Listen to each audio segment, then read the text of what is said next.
Welcome to Trust Bank.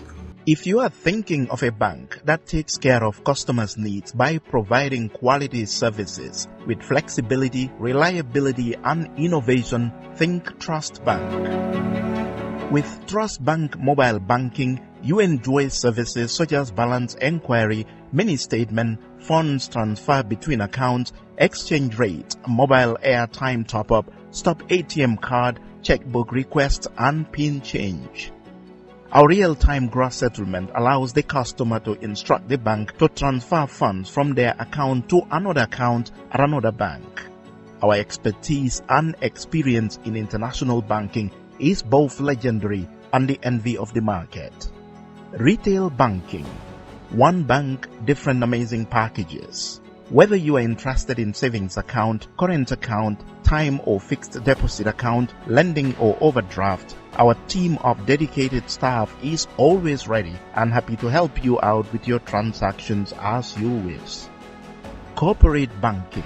Trust Bank offers the most convenient services for deposit accounts, credit facilities, trade finance, bond and guarantee, and foreign currency account.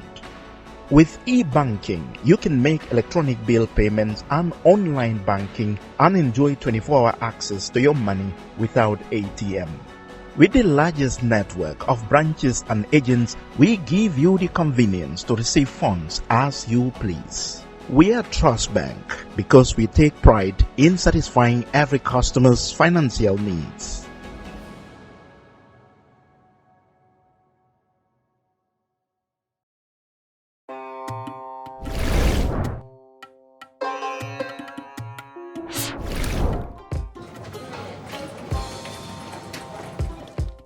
Nga rod na lawa to kumata bak.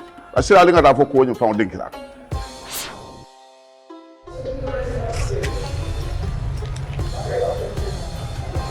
Hey, elafta maboro la bank. Kalpo efa, igiso eseo, na yuna jang. Iba dinkira to. Kati yuna wallet, ibe falindiro ke kan sandiri nyat. Ni la yuna wallet to si muna fanno tulo yabo mano kandri. Ni fenja jama. Isi sanno la yona wallet to kono. Yalla kamo soto. Ila wallet to kono. Alkana la konda no tay. Kafi yuna wallet anatan tolle mukan na balwo fanondi. Abe sona yalen ko bulu podo. Nela mobile scan. Yo, science ise maboro ke wato men diate. Ko be sandro ke fangole ba. Ko ba ke kan dimbalem. Isi ngi lonko. E sandro yona enterprise wato wati. Anela yona wallet to la. Ibe lan kamo soto kay la wallet to kono. Alina nga kafun nanyi yuna dimbayal kan kasandiro ke yuna biti foto alina kata nyin ko kentat na sura fa lolu di sandiro kije se ma boro fanan keje moro jundi ana nyum ko di mabal nyin kadeda.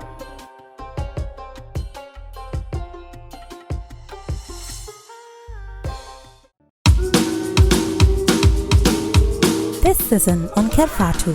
The reason I have always called for a national dialogue is because a government must be responsive to the needs of its people. Taf City. Tell me one thing, if me as an individual, if I know that there is somebody that I definitely wrong, I will go to the party, I will appeal to him and apologize him. I have to make decision today because I don't make decisions lightly. I investigate, I do my research, I get the facts, I call the experts, I summon meetings, I get the technicians, then I reflect, and I make a decision. Why did you lose the election? Well, we lost the election because of people in registration. We had evidence that people didn't register before the opening.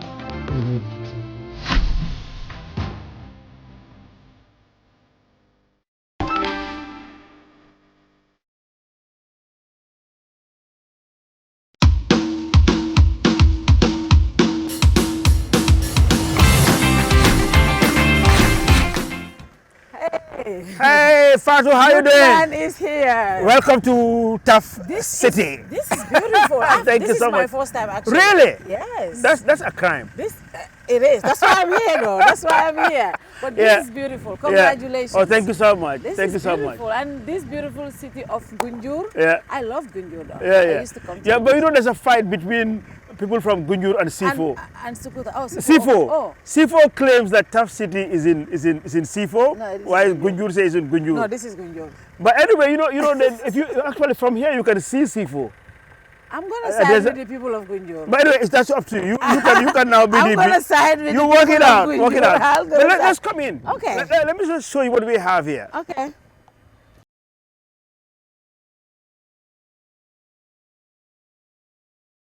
Who comes in? Wow. We start from this. This is beautiful. Yeah, this is the model.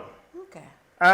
First, Taf City. It's when ready, it will be 500 hectares. 500 hectares. So now, what that means to the ordinary people is it's twice bigger than Banjul.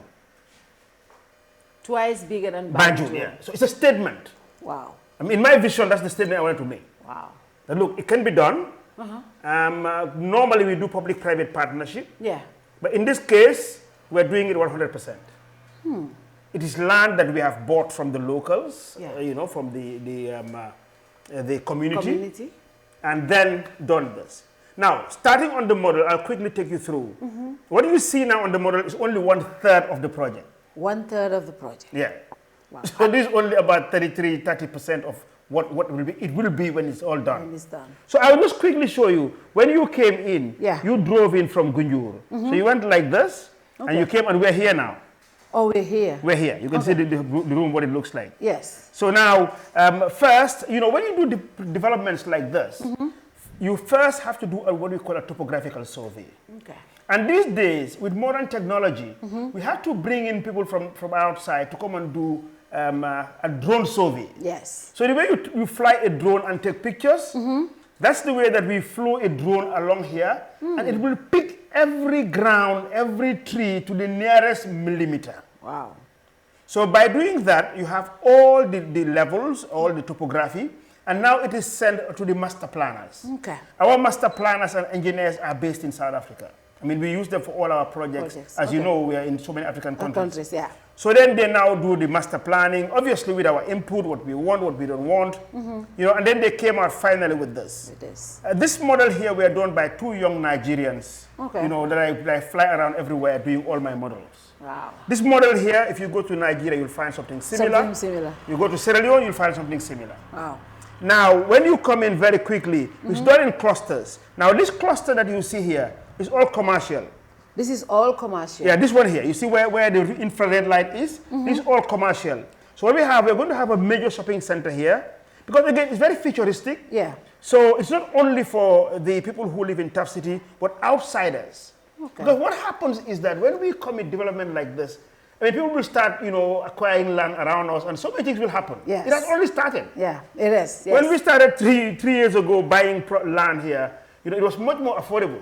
Now it's so expensive now it's because expensive. People are rushing into here. Yes. So we cater for even those who don't live in Taf City. Yeah. And then we have an administrative and sales area here. For example, if Kerr Fatou wanted to move here and have an office, you can now have an office within this building. Yes. And then, because it is a smart city, already we have fiber optic cable running everywhere. Already? It's very fast here. Already? Done by Gamtel. Okay. We have an MOU with Gamtel. Yes, I remember that. So everywhere you see, we have fiber optic cable. So fast internet. And then we have our light, water. We're very independent. Yeah. So that's an admin and sales office. And then we have a farmer's market. Farmer's market. Because the vision again is to build it along the agricultural value chain. So if you're going to have, let's say, 30,000 people living here, just imagine every day, every person eating 1 egg. So in the industrial park, which I will show you later, I mean, we're going to make sure that, we go on intensive agriculture. Vegetables, aquaculture, you name it. So we're going to have a farmer's market. Okay. So all the produce and the things that is packaged will be sold through here. And then there is a transit center. So public transport, when they come, that's where they will be. And then there'll be small outlets around here. Okay. Then we have a hospital and a clinic there. a fire station, and a police station. Wow. Petrol station is already built. It's already here. I just saw that. Yes. Yes. So again, we partnered with Star Oil, and it's already functioning. That's a mixed-use warehouse. So as I said, so this cluster is all commercial. So it's not only restricted to residents, but also people from outside. Wow. The next is educational. The next cluster. Facilities. So educational, you have here a primary school there, you have a high school, you have a vocational training college. I see a university. Yes, and you have a university. You're having actually, we're already talking to a very top university, private university, to partner with them on this. Talks have already started. Wow. So you can imagine when everything is ready, because these are the things that will attract people to come and live here. Because it's a live, work, and play concept. Wow. So, you know, people will say, oh, no, it's too far. But it's only far now while the vision is being implemented. I want to stop you there. I see that whenever you do estates, you also want to create services around it. Because most of the time we see real estate developers, they just build nice houses, but the access to social amenities around those areas is always the problem. But you're catering for that. Yes. And that is very key in where you live. Yes. Because sometimes you live in Gambia, what we see, you live in areas that are beautiful, but there's no amenities around that. And here already, that's the vision here. Why is that important? Yeah, remember, as I said, our concept is live, work, and play. Okay. And in development, generally in development, and this also goes to the policymakers. That's what they should take into account.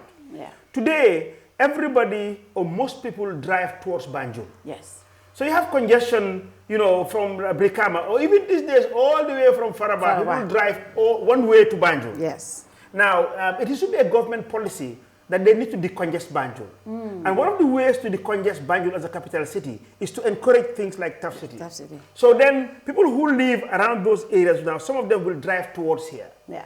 You know, so that's the concept. And then we avoid that people move around. So if you have kids that are going to school, they will stay here and go to school. Workers, I will talk about the industrial park later, the special economic zone. People will work there and also will live here. So it's a live, work, and play. I mean, people that attend universities or the tertiary institutions will also live here. Lecturers will live here. So you build your own ecosystem around here. So you don't have to move. And again, there are good examples. This is not new. Abuja, for example. Abuja is about 40 years old. From nothing. It was built, but mostly things like this are government driven. Government driven, yeah. We're going to talk extensively about that. Yes, about that, yeah. Because but this is private. This is a private development. Because I've seen you in other areas where you partner with government. Yes, but in this one here, it's a private. And there are reasons for it. But that's for, we'll talk about that later. We'll talk about that later. Yeah, but so let me quickly do this. So we have the university here, and this is all educational. So now, if you just come to this side here, then we have a gatehouse. You see the gatehouse is much bigger than this. This was just the model. This is the gatehouse. That's the gatehouse here. So all the controls that go into the residential area get controlled from here. Again, it's smart, you know, and there's high security. There are now cameras, security cameras all over the city, which I can access. Somebody like me, even if I'm out of the country, I can access everywhere. I can see everything that is happening. But there is a security team that monitors that. Now we have a mosque here. So to go to the mosque, you don't have to come to the residential area. Yeah. And then we have a church over there. You know, people always ask about this thing. So, you know, we have a mosque in here, we have a church here. So the mosque will partner with people and build it. Same applies to the church. Now, once you enter, what we have done is, it's built in clusters. So it's not an estate as such. There's nothing like this in the Gambia. Actually, you don't find it anywhere in the whole of West Africa. I can conveniently say so. Maybe some places in East Africa or so, but the concept is completely different. And that is why it is done in phases. So you have now Bena Estate, Bena meaning one. Bena one. And this is all completed, built, sold, and people are living there. How many houses do we have in About Bena? 60 units. 60 units, wow. Sold out. Already sold out. And people are living there with all the services. Then we have the next one is Didi. Didi. Bena is in Wolof. Didi is in Fula. As in two? Fula, two. Yeah, and then... Oh, Didi. Okay. Didi, yeah. Didi also is sold out. How many units? 70 units. Wow. And almost now being completed. So already this is 100 and something units already? Yes. But then Sabah is also, the first cluster is sold out. Wow. You know, now one thing you will notice that we have all the ethnic groups here represented, even in terms of naming. Why is that important to you? You know, in Gambia, you have to be very careful. And this, I'll be very bold. Yes. You know, people need to be included in everything you do. Everything you do. You know, there must be inclusivity. And this I started a long time ago. Yeah. If you go to Burford Garden, which was 20 years ago. Yes. You have Kaira Avenue, yeah. You have Jama Avenue, you have Kasumai Avenue, you have Alafia Avenue. You know, we have 7 main ethnic groups here. And whatever you do, especially that goes to the public, make sure that everybody is included one way or the other. Yes. Small things you might think, but somebody might decide, no, if for example, I'm Wolof. Yeah. And if I decided to name everything Wolof. No, that is, you'll have an issue. You know, and that is the reality. That's the reality. That is our reality. So we are very conscious of this. About it. That's important. So we have Bena here, so everybody will feel a part of it. Okay. We have Didi here, we have Saba. And then we have Baki, Sibaki, as in Jola, is number 4. Okay. And then we have Batik in Serer. And then we have Paj in Manjag. Manjago, and then 7. We have now in the second phase, we have Sarahule there. This is only the first phase. This is the first phase. So, as you can see, all the concept is all laid out. You know, this is highly master planned. And you will see it. I need not tell you about the model. When you see, seeing it is believing it. Now, when you come to the end here, we have an accommodation pond here. Okay. Now, this place is a retirement village. So, we are considering for the young retirees. You know, Fatou, there's one thing today in this country. Yeah. The retirees are now in numbers, and people of my age group, you know, are retired now. Are you fully retired? No, that's not the discussion. I tell you, I'm an active retiree. Okay. You know? But you know, there are a lot of Gambians now, quite a number, who are about my age and even younger, because I am 67. In February, I'll be 68. Wow.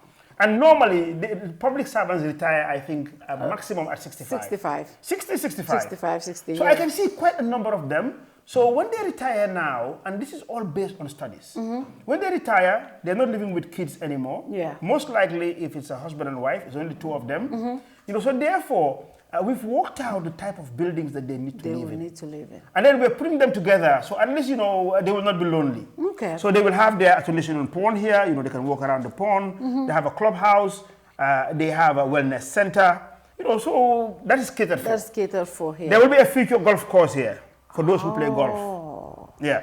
And then along here, we have the entertainment area. So the young ones that want to go to nightclub, there'll be a nightclub here, hairdresser salon, you know, all the small boutiques. And then a boutique hotel. Boutique hotel. So you have it there. You know, interestingly enough. I like the green. Yeah, this is close to the Alahian River. You know the Alahian River? No, which one? The Alahian River is the borders between Gambia and Senegal. Oh. So if you stand here now and you shout, somebody in Senegal will hear you. That's how close we are, yes. Is it the one in the carton? Yes. It runs along all the way to here. Okay.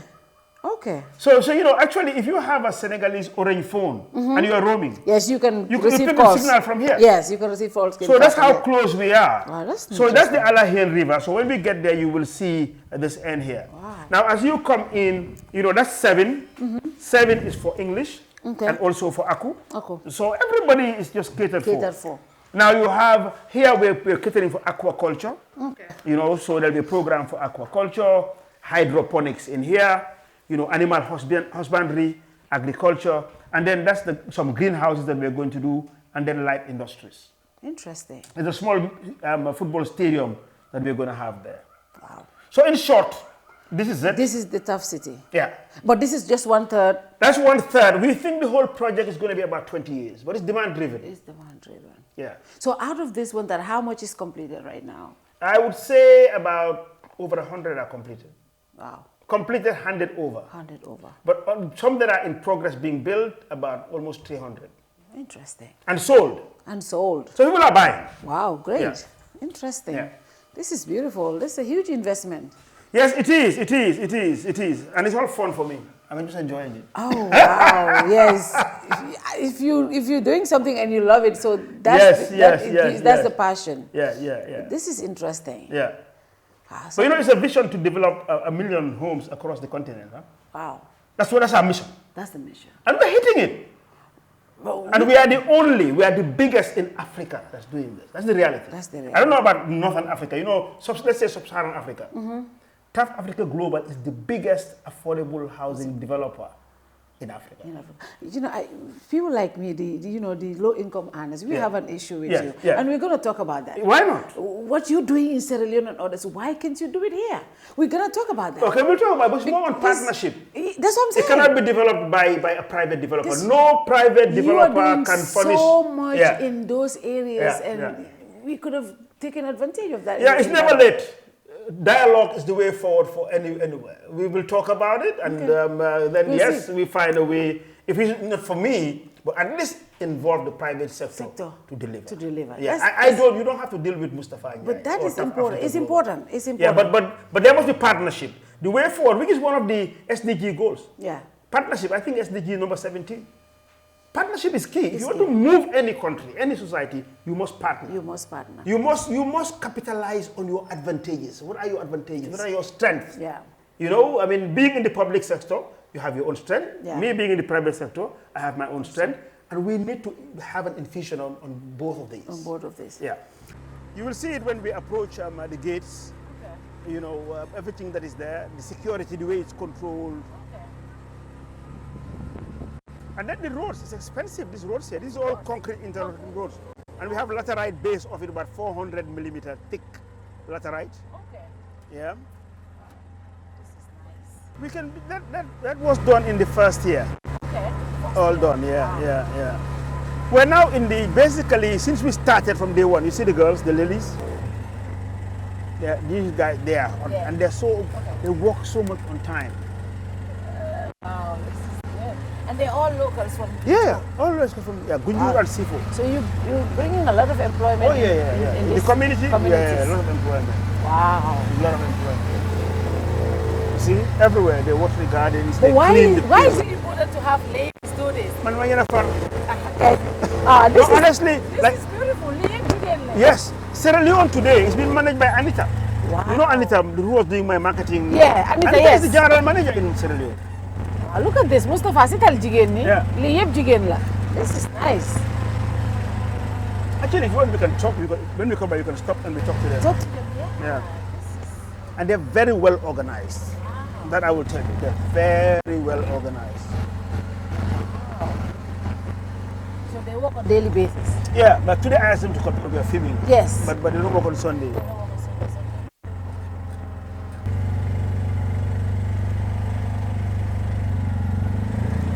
So that's the access control there. Oh, that's the small thing we saw on the map. Yes. That's the gatehouse.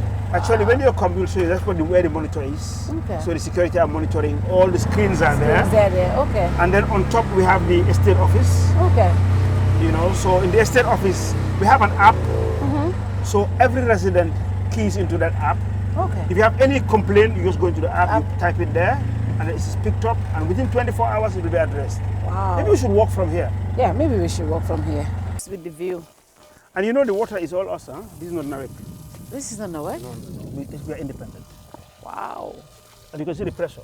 The pressure is so good. Yeah, we have a borehole. Now, by the time we're ready, we have our own treatment plant, you know, and then we're looking at green energy. Wow. We're negotiating for a solar plant, so it'll be 24 hours power. Wow. So you can see those are our cameras everywhere in the city. In the city. We even have an air monitoring system over there. This guy, Mokode, Suntu Ture, you know Suntu, the former vice president's son. Son, yeah. Suntu. Ah. Yeah. Well, what do you call it? Air quality monitor or what? Yeah, air quality monitor. Oh, yeah. Okay. Air quality. So the quality of the air here is being monitored. Yeah. And weather focus as well. And weather focus. Okay. See, we have going to today, of course, huh? Huh? I'm going to go there. See, we are going we are Gunjur. You guys are doing amazing. Yeah. So I'll be janga doko we nyadi ja. Huh? Janga kapto kala janji nyatal de. About traikan. So atul mu funding kelti muna nal kanyu alen doko sifa de sat kake. Doko si le parents seulement ko no viole ani. Yeah. Te hajul fana jaral ji. So Taf City kam to kay do ko na teatro le jatol mi bota Gunjur ni sifo. Ila tol botam to. Ay to Gunjur. Gunjur mi to ma fa. Merci ma fa. Okay. Wow. Jo fa na teatro. Jo bete abata. Huh? That's good. I'm so proud of you guys, huh? Gambian di ninja manyan tajira ko, you know, muso e minno kewo ya nole. Wo kuma ya tabake pour mole along kewo e minno muso ya nole. Kabiri ngal general, I was like, you know, we had to talk to these people. It's just amazing, you know. It is. Moy taka tubey, ah, yebulo du la poso ko e fa sun ko so to yela do ko era hajo jara. Ninkel be 50-50. Nafata, that is very important. That is very important. And this place is aled la ñu keep ñami fanang is good. Yeah, thank you. Yeah. Oh, that's good. And then talk enjoy na Canada ko la always. Ah. Environment be ñadil. Abiti atalan talk enjoy. Because ni ajen tol mu musolati andu nyanta kalom fangoyle. Yeah. Ngam fango ma koy. So taf nata nang anata musol funtindi nang jang purum be nga kambe jang nga do ko ke ngan tesit. Yeah. So wala tine ya ko momo e dawo de be ni mboro le kanana suta tili bayin do ko ni la pul kanana barin tolle lo kita folo. Atole so alman laf ka tulunga la dar. Yeah. Ko time on tol ka mo ko man kolle. Bari bido Ntolo ko da ko kan tole follow kumani because of contribution of me na ko dal ko na suwol kon. Wow. Because of ninjo. Bete abate. Salary bete atele ay tol febo bak. Salary bete abake. Yo bila tol intate ka fo Taf City ko lo nyi. So you also feel Taf City ko. But I want community fongo kono because saying come jama you know Gunjure ta fo do ko la banjunu. Waton to be do ko gamtel na sta fo do wol ni be wala jani kaftane ka bo 6 o'clock tala lulle ka boy la sol kono bar bi atole do ko stal fa la community paso mon ko le kana janni jang ka $10 dama afatan su ja do ko dula do ko isi tale mba enjoy kam fana andu na boss fanan keba jan aya understand him fele always akatala mol advice kan ku kendola abika has small kan na do ko nyimba enjoy kan doro. That's good. I'm so proud of you guys. Ninga musu jama soto mi e mira nyin si fala bete atale. Bar gambe musol fana tonya katalal la muti. Dolbe gadi no to nin dolbe jan dol fana be firo la mobe glasto e dami muta. O kuma ta baga. Sakatol buta aerial minto musol ka katabake dolbe badal to dolbe gadi no to dolbe marcel to. So natol fana be nyin lato o kuma ta bake. That's good. I'm so proud of you. Thank you so much. Allah baraka. Allah baraka. Thank you. Okay. All right. Nice. Interesting. Yeah. That's very interesting. Take you through here. Now when you come in, we have this as the visitors bay. Okay. So if you're a visitor, yeah. So imagine I'm living here. So you call me and you're coming in. Yeah. So then I'll take your details. I'll call the gatehouse. Okay. That okay, Fatou is coming. So they pick it up. Now when you come, they'll give you an ID. You know, and then I'll give you a code. So I tell you the code is 345. Yeah. So when you come here, okay, Fatou, what's your code? So you tell them 345. Yeah. So that's confirmed. So they'll open it for you and you get in. So when you security is very key here. But if you leave here, all you do is you tap your key over there, the access control, and then this opens automatically. So one is for visitors, one is for residents. Now this one here, as you can see, the canopy doesn't come across. Okay. And it's meant for fire engines, because you know, the fire engine is supposed to be big. Yes. So you cannot go through the canopy. Okay, so or if you have a container, a truck on a container, then we open this one. Okay. So this is not open all the time. Okay. Now that bay there, yeah, that's for pedestrian. Okay.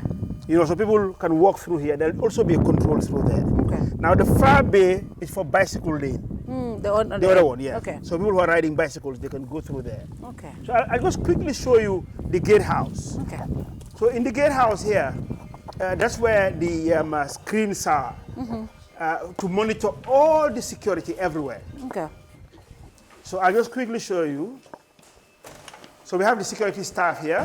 Okay. As you can see, again, ladies are everywhere. Oh, I see that. You know, and you see all the screens. Oh, so you can see everything. Everything, and we have it all, like the general managers, myself. We have it. We have the app on our phone. Okay. So we see all the system that's going on. Now, all the security personnel also they have a walkie-talkie. Okay.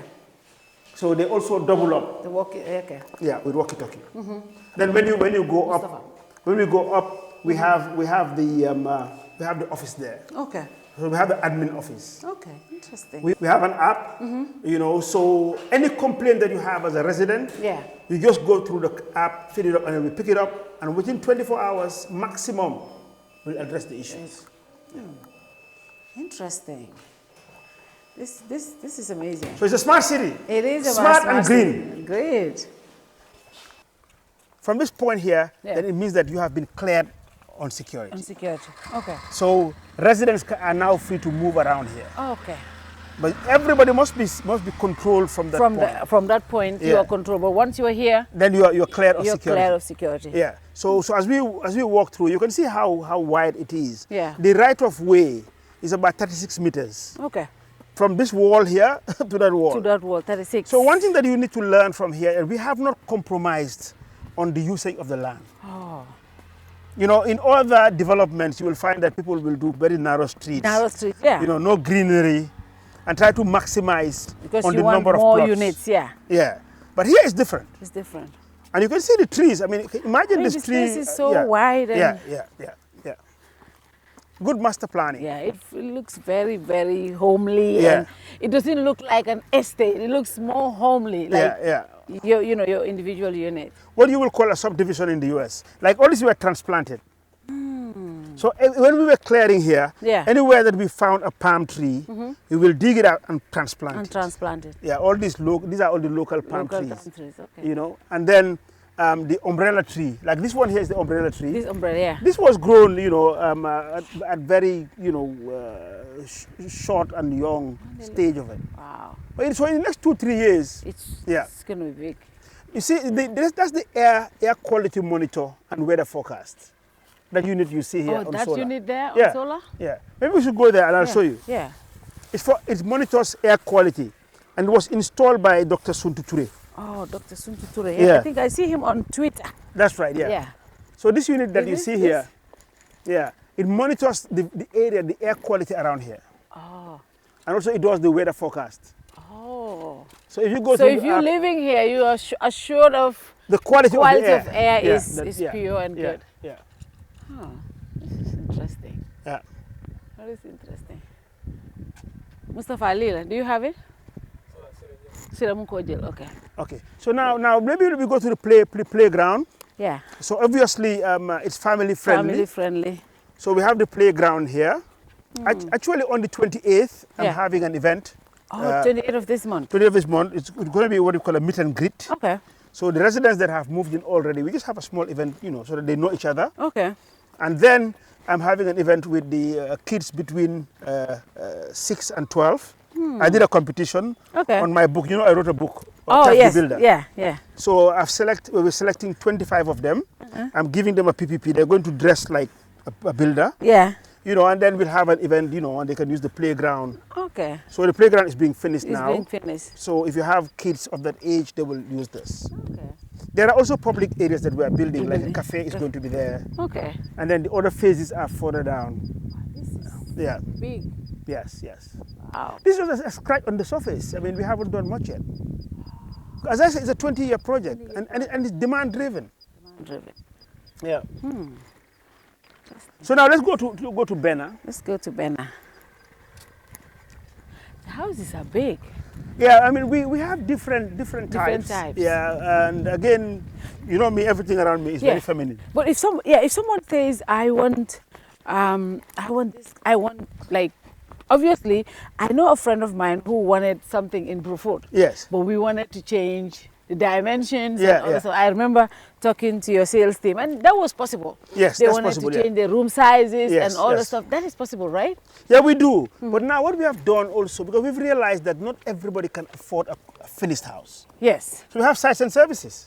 Okay. So in Baki we have cut down an area where you can buy the land. You have the same services like this, roads, water, everything, but you can build based on your own. On your own, okay. Your own plan, whatever. But we supervise it. We make sure that there are certain regulations that you must be fulfilled. But that's interesting. Yeah. So yes, and all these things happen with time. When you do projects like this, it's not cast in stone. Okay. You have to listen to your clients. Yeah.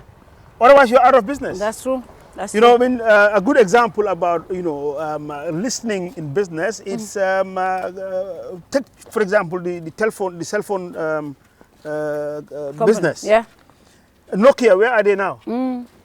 No one is talking about So time evolves. Time evolves, yeah. You know, films, before you used to have Kodak, Panasonic, all these people, they're no more. No. So if you're in business, you need to be listening all the time to your clients. Yeah.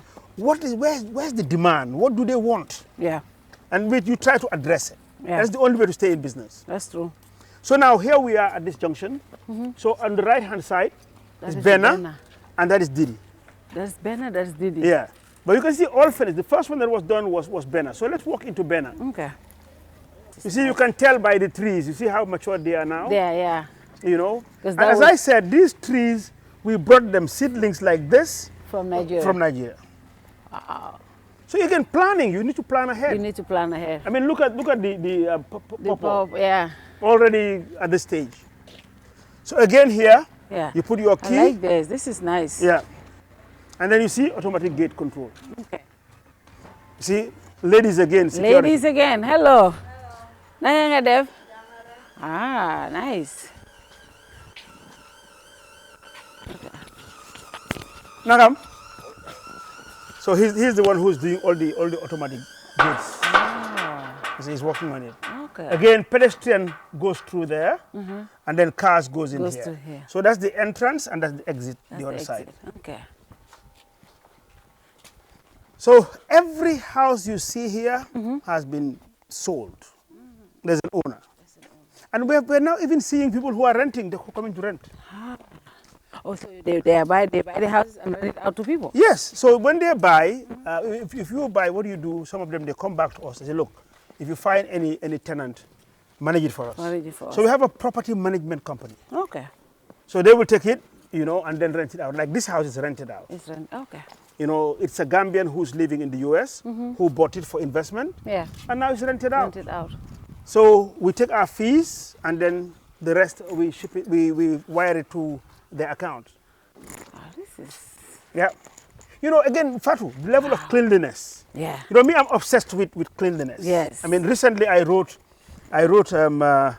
a Facebook, on my Facebook page, you know, complimenting the government. Yes. You know, about the cleanliness and the sweeper. Yeah, yes. You know, and the second thing was that, look, me, my impression of every country I go to is the level of cleanliness. And I think most people too. Yeah, obviously, yes. If you come to your country and you drive from the airport to your hotel, the first thing you see, that's the impression you have. Yes. But the last thing is that I said in that post is that we hope that government will work together with the municipalities. Very important. They need to work together and maintain this because they all have a role to play in this. They do. So as I said, we're very obsessed about cleaning. Cleanness, yeah. So we provide bins, as you can see, those green bins there. Yeah. Even by the poles there. There are So people can put trash there. Trash there.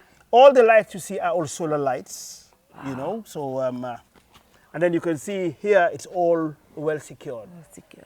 Those are the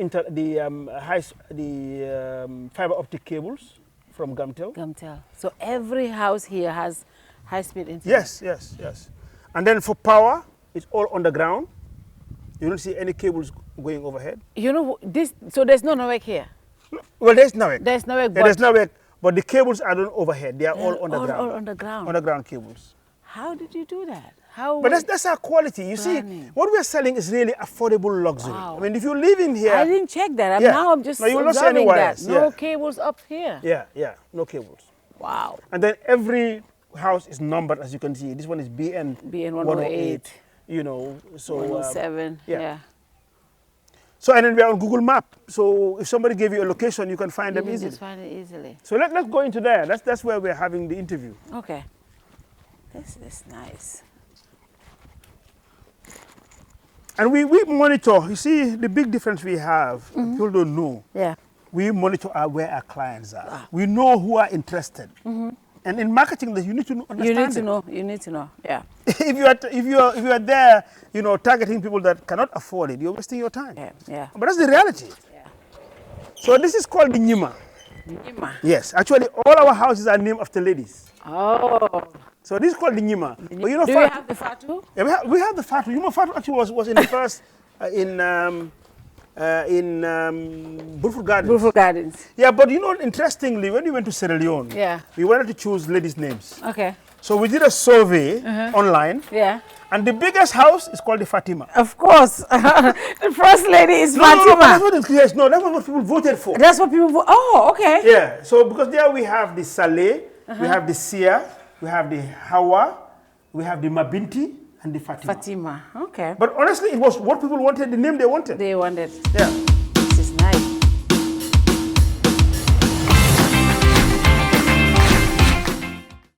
Hello and welcome to this special program. It's another Thursday and it's our Kerr Fatou show, but today we are at Taf City. We are not at our studios in Kerr, but we are in Gunjur.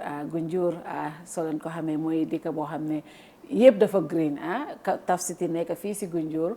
It's an opportunity to talk to Mustapha Njie. I remember we had a conversation some years back. That was in 2017, 2018. Yeah. When we established the show, you were one of the first guests that we had. We talked about Taf City. We talked about the other projects with Njie and Oli. But today, after so many years, it's good to catch up, Mr. Njie. Welcome to the show. Thank you very much. Thank you, Fatou. And congratulations. You've come far too. I know, right? Yeah. Congratulations. You're doing well. Thank you so much. Yeah. Now, 35 years in the business industry, 35 years in the housing industry. How would you say you have achieved your dreams of providing affordable homes to Gambians or West Africans? So 35 years in the business, we identified an opportunity. Yeah. Now, the background of me getting into housing started way back. I picked it up in 1991. I was invited to the US by the United States government under a program called EI, Entrepreneur International. Okay. I think now it's done through Yali and so many other programs. The name has changed. Okay. But at the time, it was called Entrepreneur International. So they will make a tailor-made program for me. I spent about 3 months in the US. Okay. And one of the things that they will do is they will look at your area and then attach you to a business similar. So I was attached to a developer in Las Vegas, and I worked there. And then later I went to Atlanta, Georgia, then to Miami, then attended the Home Builder Show. Okay. So, but when I was in Las Vegas, I saw this type of development. I thought, wow, how can I take this back home? And actually, that was the purpose of the program. So when I came back in 1991, that was when I built Kiria Bajan. And then later I built Taf Bell Maisonettes. Yeah. You know, then gradually now I moved into housing development. Housing development started with a very controversial one called Sinchu Yahi. I don't know whether you remember. Sinchu, the one by the Yundum? No. That was afterwards. I mean, it was, you know, where my building is, Taf Twins. Taf Twins, yes. And the electoral, that land there. Yes. Was first allocated to me under Jame. Okay. Yes, and it was very controversial. And some public officers were fired. That's for another day. And then I migrated to developing Yarambamba. Yarambamba with 210 units. You know, Fatou, you know how much those houses were being sold for? Completely ready, everything? Yes. $190,000. In those days? Yes, in 2000. The house and the building? Everything. Wow. You know, then we did Brufut. Brufut now is about 600 units. And then after 2018, 2016, when there was a change of government, we did Dalaba, we did something in Tanje. But then now my big vision of to develop 1 million homes across the continent of Africa came with the concept starting here at home with Taf City. With Taf City. Yes. Now, before we go there, you talked about controversies. Obviously, controversies, the kind of work you do comes with a lot of that because you would need land to develop to be able to do. Even the 1 million houses you're talking about, you're going to, how do you deal with something like that? Because you acquire these properties and they'll build on it, but in the process, you have to deal with people thinking that you're taking their properties, you're taking their land. How do you deal with all of those controversies? See, all of Hongal mo gina jegen pour explain loolu. Wow. Ku bëgg akar rek ñëmé kaani. Apart from that, success comes with a price. It does. And there's no anywhere in the world. It's not only an African issue. I remember I follow Richard Branson when he was taking over Virgin rails. Yeah. You know, when he took the rails and then it was Southwest or something and then it was called Virgin. A lot of controversies. Yeah. And that's the price you have to pay to being an entrepreneur. Because people see you, you know, as an individual. But there's nothing in this world that God Almighty, Allah subhanahu wa ta'ala, doesn't put on one head. When he wanted to bring Islam into the world, it went through the Prophet sallallahu alaihi wasallam, and he had opposition. Yeah. It's a price you pay for success. It does. So kuragal chow bul duga si business bul teki teki ak chow mo anda oh yeah no because the matter is based on my conscience. I am very, very aware of what the other side thinks about me. Yeah. And I take consideration. I'm not infallible. Yeah. I make mistakes. And when I make mistakes, I go over them. Après, so what if a mistake? Do ko de nyaka demal wona dama mistake. Lolu si leadership la boka, si njit la ya la boka. So amé error. Bul musa baña delu wat gannaaw ne balal len ma de ni la ko helate wala dama joom. And that I have. Yeah, a lot of communities will say Taf Kanale, especially in Omaniga Kana and Kenulta. But what do you say to those communities? What does Taf City or Taf Estate bring to a community? Fatou, you know, let me tell you seriously, the winners in all this are those communities. They will never tell you. You know, today, there was a land we negotiated, and we paid $1 million. So they come and sell you a land. It's a commodity. It's a commodity. Like everything else. The fisherman that goes to ship for fishing goes there, takes the risk, gets the fish, and then sells it to a middleman. Then the middleman takes it, sells it to the guy who sits in the market. So why are you blaming the person? And they must make a profit. Everybody sells a product. You are selling your product. Yes. People pay you for advertisement. Yes. But why is it a shame to make profit? Everybody makes profit from a business. That's true. I'm not an NGO. But today in this country, the community, they sell you land. And in general, when they sell you land, at times, they're even divided amongst themselves on who should sell the land. Now, obviously, there's only value in land when it is developed. Yes. So here, 5 years ago, the price of land cannot be the same as today. No. So I take the risk as TAF Africa Global. We come in here, we do everything to bring it to the stage. Now somebody says, oh, you're taking community land. But communities sold it. Yeah. And they approach you. People approach us every day. Oh, please, I want to sell this. And you sell them. So it's a general trade. Yeah. So we don't have any issues with this. It's a basis of economics of supply and demand. We are on the demand side. You are on the supply side. And there's value. We agree. We make sure all the paperwork is done, signed, sealed, and done. In business, when people sell you land, sometimes you'll say, "Fee for sorry." That's when it comes to yen. I'm not for sorry for yen as a business developer. Sometimes because fee I'm not being when you were buying this, nobody thought it would be something like this today. So for that entrepreneur who sees a land somewhere in C4 or somewhere, what is your advice to them? You know. Let me tell you about entrepreneurship. Entrepreneurship is about those who can identify challenges and turn them into opportunities. And that's what a good entrepreneur does. Yeah. Everywhere I go on development, look at it. The time that we went to Yundum, nobody wanted Yundum. Yeah. The time we went to Burfoot, nobody wanted Burfoot. Now we are here in Gunjur. When we are coming, up to now, some people are saying it's too far. Yeah. But wait in the next 2, 3, 4, 5 years, people will start regretting it. But not only in the Gambia. If you go to Sierra Leone, we are 1 hour drive away from Freetown. That's John Obi. If you go to Port Harcourt, we are also 1 hour drive away from the main city. So for us, the size of land that we want, we cannot have it in a developed area already. We have to go out in the open. And remember, even, I don't know whether you know, in Faraba now, we have land in Faraba that we have done into sites and services. Sold out in 24 hours. Wow. I think people are becoming more aware of this, that look, wherever TAF goes, development is there. Actually, I flew together with a young man on a flight when I was coming from Saudi. And he said, Uncle TAF, I must tell you something. The moment you go to an area, I rush and buy next to you. Because I know that the value will go up. Yeah. But that's a reality because we dictate the terms. We bring in the services and we build value. So we don't have a problem. Those who can see into it will now buy into it. Yeah. But those who can't, it's rather unfortunate, they will regret it. Yeah. Now let's look at this place, Taf City. This is my first time. And I'm amazed. I'm surprised by what I've seen, the vision. How did it come about? How did the Taf City idea come about?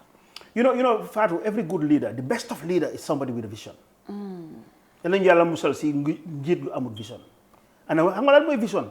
mooy ki nga xam ne mun ngaa gis ay at ci kanam mu mel ni nataal boo teg bi de vidéo boo teg. Loolu every leader needs it, regardless of wherever you are. If you are a political leader, religious, business, social, whatever. That is why you are a leader. That's why people follow you. Not everybody has it. You must have a vision. Yeah, you must have a vision. You must close your eyes and you can see a finished product ages, years ahead. That's why you are here with Kerr Fatou. Yeah. You remember when you first started? Yeah. With all the equipment that you have, people that you employ, where you are today, the followers you have. Yeah. You must have had that vision that you can do it and believe in yourself. Yeah. Gom sa bopa. Gom sa bopa. Man loolu dama mun naa see maye sax ni ma gomee suma bopa. Yeah. Dama ci doyal. Hakañ. Boobu moom. Lu neex waay na def, why I have that confidence. And not only in the Gambia, at the international level. But li tax ngay gom sa bopa mooy da nga préparer. You go through that apprenticeship. And that's what I did. Yeah. People don't know my background. I mean, me, for example, I have traveled to 36 African countries. Wow. I have met numbers of presidents. And when I negotiate like, hey, man to man. You on my terms. But that doesn't happen overnight. That doesn't overnight. So you build that confidence, which is one of the values of a leader. And then you allow musal sinjid lu amul confidence. You have to have confidence. So that's one of the things that I believe in, and you can only do it when you can create value. So we are confident that we can create value. So everywhere I go, back to your question, that's what we have, to deliver a product like this. It's a vision that I developed actually in it started coming into me after 2012. Wow. In 2012, I went to Nigeria. And so bëggee xam kan mooy TAF Africa Global. Demal Nigeria. Li nga gis du dara. Wow. Xam nga loolu lan la? Loolu sunna la. Yonent bi Makka la juddoo. Waaye soo bëggee xam yonent bi tigi. Mu nga tëdd Medina. TAF Africa Global. Medina lañ ñu nga tëdd Port Harcourt. Soo demee Port Harcourt ku xamoon Port Harcourt ni mel. Ak li fa nekk da nga ne lii mënut a am. Loolu su ma la gisee Nigeria loolu daf ma dee jaaxal because ak Nigerian néeg yu ñoo gis Nigeria the kind of houses liñ fa dee gis ak the talent in Nigeria naka nga mun a penetrate the Nigerian market foofu bëgg naa faa ñëw trop waaye dama bëgg ñu jeexal because that is something that daf ma dee jaaxal lu bari a Gambian doing that well in Nigeria daf ma dee jaaxal but Taf City fii dama bëgg nga wax ñu lan moo fi nekka fii naka la ñëwee ak tey lii concept bi well liñ xam rek mooy comme li ma la wax rek it's demand driven dañ xam suñ client yi liñ bëgga what is it anybody in any business that you go into first you must identify the needs of your client. If you don't understand them then you cannot sell them a product. So that we do a lot of research. People should know this. That we do a lot of research. All the things you see me in my social media presence, whatever, it's all based on gathering data. Data is key. We collect a lot of data, we analyze them, and we build our strategy towards that. So yes, we understand that. Look, this is what our clients want, and we give a variety. Here some of the houses they are as small as 49 square meters, 7 by 7. I do know that people say, "Oh, they're too small, whatever," but it is sold. And then we create a variety. You can start from the bare minimum going up to a house like this. This is the biggest that we have. Okay. But it's all demand driven, and we understand our market, and it's across the board. It's not only here, but across the countries we operate. Okay. Now, I want to come back to a question I asked Bineke chi design of Taf City. The model, Gis naa la in Sierra Leone, gis naa la in Nigeria. You are providing affordable housing to the less privileged. The kind of kër yu ma gis daf ma fàttali bi nga def Yarambamba. Kër yu yoo xam ne low income earners yi ñoo ko mun a afford. But that is PPP with governments. Taf fii nga juddoo fii nga sante baax fii li nga am yëpp fii la dooree. Lu tax mënuñoo am housing like that. Dama dee wax ne dëkk du mun a develop su dee our security officers, our low income earners, government civil service bi mënuñoo amal seen boppa kër. Tey da ngaa gis Gambien boo xam ne retire na amul sax kër fi mu dëkka. Loolu lu ko waral suñu économie bi dafa ndaw. But governments yu passé mënuñoo am those opportunities. You as a Gambian, you're doing this with other governments. Why are you not doing that in the Gambia? Okay. Now Fatou, I mean, to what a different housing, type of housing, yeah. Family social housing. We are not playing in that sector. Because loolu dafa ñu way na ci duga parce que affaire housing lañ nekk. Après nga what we call now affordable housing. We are more for the middle class people. Okay. You know, and then you now have the upper comme ñi def ay apartment yi gis léegi li xew Gambia ñu bari nga sa pay apartment. That's luxury. Bo benen strata la. So dama ko bëgg rek divide. Let me divide it into these three stratas. Now in social housing, it must be led by government. Recently, I saw President Barrow visit a housing project in Kenya in Nairobi. I think it's called the Mukuru or Mukuku housing project. But that project there, it's all being financed by government. The structures were there before even the current president. You know, so they have now set up an initiative, and it's on rent to own. So you rent it out, and you know, and then it's in the slum area. You know, in Nairobi they have a lot of slums. So they rejuvenate now these slums, but that's for another day. But if you want to successfully address the lower cadre of society, it's not new in this country. There are people who are responsible. There are bodies that are responsible, and Social Security and Housing Finance Corporation must play its part. It has been there. The first housing project, there was a success story. I think it was a grant from the Norwegians, and that's Backwater Housing. Backwater Housing project was under Social Security, and it was given on mortgage to its members. You know, and everybody who works in this country now, you are a member of one sort of fund or the other pension fund with the Social Security. So therefore, the funds that Social Security is collecting, it's from the workers themselves. So why are they asking me, private, and not asking Social Security and government? So they are responsible. I understand that. The housing arm of government. But I'll come to my own the PPP that I do. So now, in terms of addressing those categories of society, that is mostly done successfully through a government or quasi-government institution like the Social Security. And that's why it says Social Security and Housing Finance Institution. So now, I think government, but all the same, there can be a partnership. There can be a partnership. And we had actually signed an MOU the time that Mohamed Majang was there to do a partnership on the delivery of housing. And I said this in my interview with the government. Yes, in 2018. We signed an MOU. But the only problem I have here in general, I would say this honestly in Gambia, is that the government bodies don't work together. So we signed with Social Security an MOU trying to move ahead on a partnership on delivering affordable housing to that category of people. But then some people from the Public-Private Partnership Office at the Ministry of Finance said, no, they cannot sign with us without going through them. They are the ones responsible for public-private partnership. So it was killed. Simple as that. Just like that? Yes. So we are not interested anymore. You get really tired of things like that.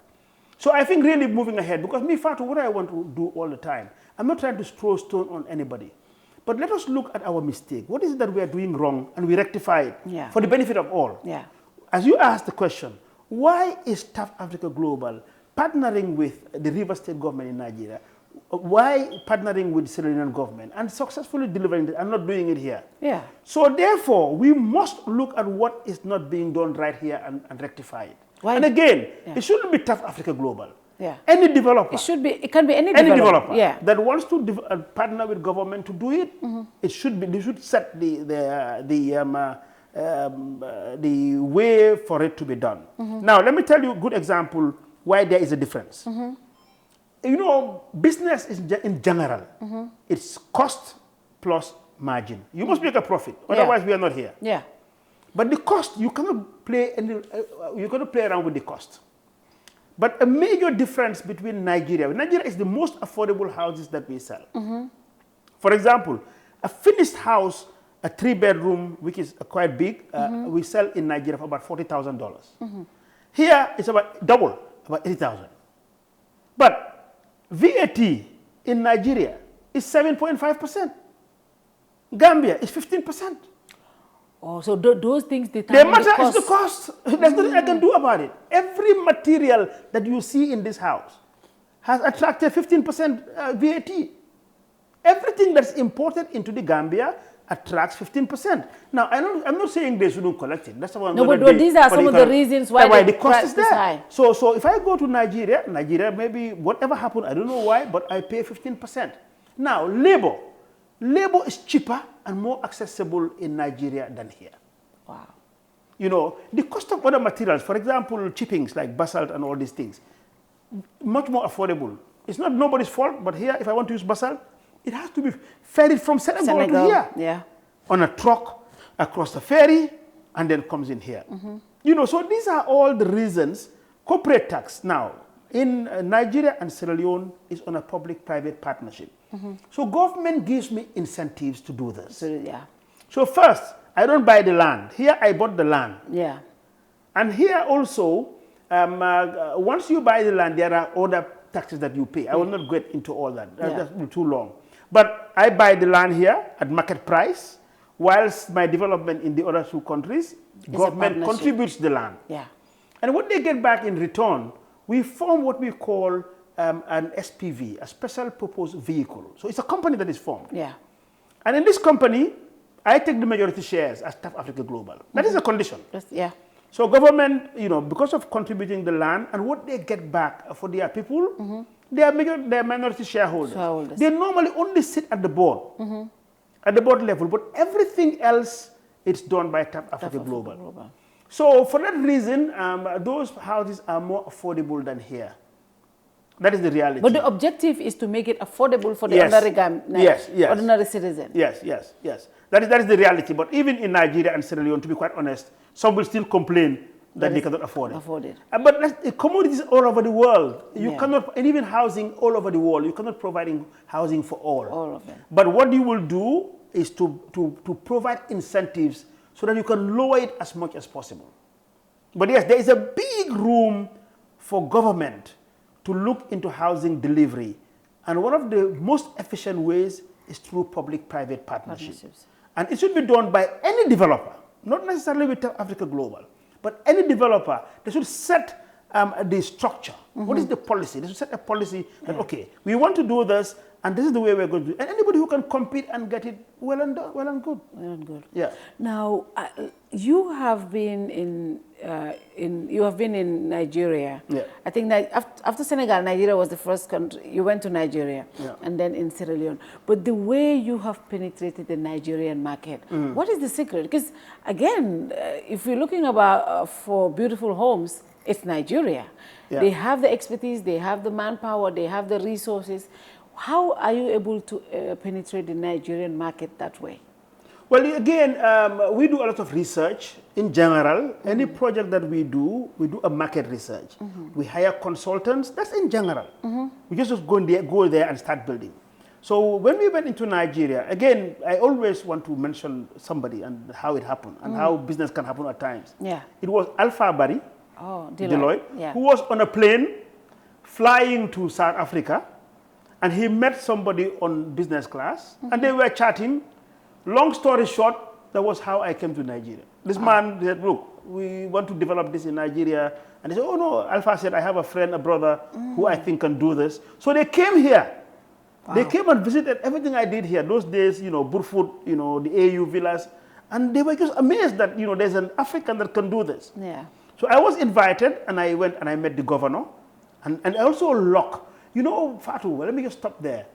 Such projects, for it to succeed, the most important is political will. Political will. You must politically those at the top, at times the executive, must be convinced that he wants to do it. Yeah. Because he's the one, once he's convinced, everybody else, they follow through. Yeah. So we were lucky that the governor at the time in River State, it was about 2010 to 12. Yeah. 2010, 2012. He was very much, he was a bulldozer. Whatever he wants to do, he gets it done. He gave the support, again, through their public-private partnership. You know, we negotiated like this structure, and it was implemented. Now, the area that I was in Trans Amadi, you know, it's a waterlogged area. And when it was high tide, you can have water as high as 2 meters deep. That's high. So we had to sandfill that land. We sandfilled it with 850,000 cubic meters of sand. That's a lot. And we dredge. We dredge about 2 kilometers away. Put a dredger there, dredge it, pump it, you know, consolidate, compact the soil, and then build on it. Now again, it's based out of knowledge. Fatou ham-ham, fala rawante bi neka. Okay. Loy defati am ci ham-ham. Yeah. And again, not that I am boasting, but these days I like to blow my own trumpet because I have my trumpet. Kuko bañ nga uti sa mbilim nga fuuf. Hakañ, definitely. Xam nga dëkk bi fu nga nekka. Ah? Bu ko emale ñëpp mënuñoo em. Déedéet ñëpp emuñ. Fi mu nekka nii Fatou moo xala foofu rek. 50 years this year maa ngi liggéey 50. 50 years. Kon dama ñu nekk si room bi yëpp kenn amagul sax lu jegeñ loolu. Déedéet. I started working in 1975. So I was not born. I was not born. So anyway, so really, knowledge plays a part, experience plays a part, and I've worked with you know, and done my apprenticeship. Yeah. But anyway, fast track Nigeria. So I went there, did the right studies, did the right marketing. Apparently, I went to add something Fatou. I didn't know worse than Siboka. Wow. Luck plays a part. Some are more lucky than others. Si suñ borom bi la jógee waaye nag waxuma xale yi ne xam nga ma wax xale yi bu leen toogee dama xaar suma wërsëg de wërsëg comes with efforts. It comes with effort. But I think literally if you analyze when you go back after what we did in Nigeria, we were also lucky. Yeah. Because I went in there when the currency was strong. It was about 160 naira to $1. By the time we finished the project around 2017, 2018, the naira was almost 600. Wow. You know, from 160 to 600. But today, guess how much it is? It is. How much? 1,000, almost 700. Double or triple, yeah. Yes. But anyway, we were lucky that happened. We were lucky that there was a demand. And yes, we built it. But let me tell you what is very interesting in the project we built there. It's called the Riftaf Golf Estate. Riftaf, yeah. 40 hectares, 1,200 units, you know, out of this world. Even the Nigerians couldn't believe that this could be done. But I took there 400 Senegalese and Gambians. Wow. You know Kerr Fatou, the guy that you just saw in there? Yeah. They were the engineers. There were at least 12 young engineers from Gambia that I took there. Because those were the ones who built the AU villas. Villas, yeah. You know, some have moved on. They've had their own companies now, you know, which we encourage. Yeah. But I realized when I went to Nigeria also that the skills that I wanted, that the speed that we wanted to work, they didn't have the capacity at the time in Port Harcourt. Yeah. Because Port Harcourt, security-wise, it's a problem. Yes. You have to be very careful. I mean, if you see me in Port Harcourt, I move with 2 bodyguards with Kalashnikovs. I drive a bulletproof car. Security it's an issue. Yeah. So yes, but I had to bring in, you know, some Senegalese who are very skillful. Some of them are still there. They work. They've now gone into the country they are working, but it's life and migration. Yeah. So yes, that's what we did in Port Harcourt. But then fast track to where we are now. I have been called in by the new governor because after Rotimi Amici in 2012, he left. Then Wike, another governor came, left. I was still there. But then this new governor, who's called Sim Fubara, came in, and then somebody, obviously, they know me in Port Harcourt. And he wanted to do something on affordable housing. So they called me in. It was last year, this time, in December 3rd or so. Okay. I got a call from somebody who knew him. And honestly, I didn't want to go. You know, I was very contented with what I'm doing here. Okay. So I wanted to make it difficult for them so that they will say no. Okay. So normally we do our study, what we wanted to do, and we were looking at maximum maybe 200 hectares to replicate something like this. So I said, look, let me just ask an astronomical number that they will say no. So I said, my minimum land I will accept is 1,000 hectares. And guess what? And they say yes. Wow. And then the governor said, he called me personally, the governor. Yeah. And he said, my brother, you have to come. Wow. So I had no choice. I flew over, I went. Within 3 days, we signed an MOU. And then he asked me, when do you want to start? I said, well, after the Christmas, because Christmas is coming close. Yeah. I will come in after. He says, no. I want to lay the foundation stone before Christmas. So we laid the foundation stone, and then he asked again, when are you going to start proper? He says in January he wants works to start. We started in January. Now from January 2024 to date, there are 600 houses already up. Wow. 600. But what we are doing there, it's what we call semi-finished. That is because there's a political will. Yes, political will and support, and you know, and many other things. But you know, Nigeria is unique, and we know what is very unique about Nigeria. Today, I don't have one single Gambian working for me in Nigeria. They are all Nigerians. My management team that control the whole project. I have not been to Nigeria for almost now about 3 months. Because you have a good team. Oh, of course, I delegate. So there's not a single Gambian today that is now representing me in Nigeria. I go in and out, you know, and it's the biggest project that we're doing. Interesting. You're also in Sierra Leone. Yes, we're in Sierra Leone. How big is that project? It's 5,000 houses we're building. 5,000, and in a very nice parcel of land. In that parcel alone, we're building about 1,000, 1,200 in John Obey, something similar to this. And we call that a micro city because there's only 1,000 houses. Yeah. So they're going to give us other parcels of land. So far, we started again about 18 months ago. No, less than 18 months ago. We've sold quite a lot, but we're going to deliver end of 2025. But the infrastructure is all done. I was there last week, and the minister was there and was surprised at what we have done. Again, I am pleased to say that in Sierra Leone, the general manager is Anita C. Anita, Gambian lady, who was our marketing officer here, head of marketing, today is managing the whole project. In Sierra Leone. So when I tell people that I'm retired, they don't know you're not retired, but I am an active retiree. Okay. You know what the secret is, Fatou? Most of the times I don't get out of my house before 10 o'clock. So I do my Fajr prayers. Yeah. So after my Fajr prayers, you know, I belong to the Tijaniya Brotherhood. So I do my wazifa and then I do my wird. And I go back to bed. I sleep all up to about 9:30. 10:30. So I sleep very well. Okay. So when I'm out, that's the way I get my energy. Wow. So when I'm out here, as you know, the business is being run by my daughters, all girls, and a good team. I have a very young team. So I am not very fussy about the way things are doing. I don't micromanage. Again, you know, the last time I signed my checks as a primary signatory? 20 years ago. That's what I was going to ask, you know, but you just explained. How do you manage? You are in Nigeria, you are in Sierra Leone, you are in Gambia, and you have all of this, but you also have a very active life. How do you manage all these businesses as an individual? One, trust. Okay. Trust is developed out of what you give. You know, I study my team very well. I empower them, I train them, and I develop there's a trust between them. And I leave them to perform. And the issue about trust and managing all this comes out of corporate governance. Because we're a corporate body. My business is bigger than me, or TAF Africa Global. I was just the founder. And one day I'm going to go. Yeah. And you wish that it will stay. So you must prepare yourself now as if you're not here. So for me, what happened to me was way back around 2004. Mr. Modu Senghor, who's like our elder brother, he was the MD of Shell, Texaco, and then Shell, and then later to Nigeria.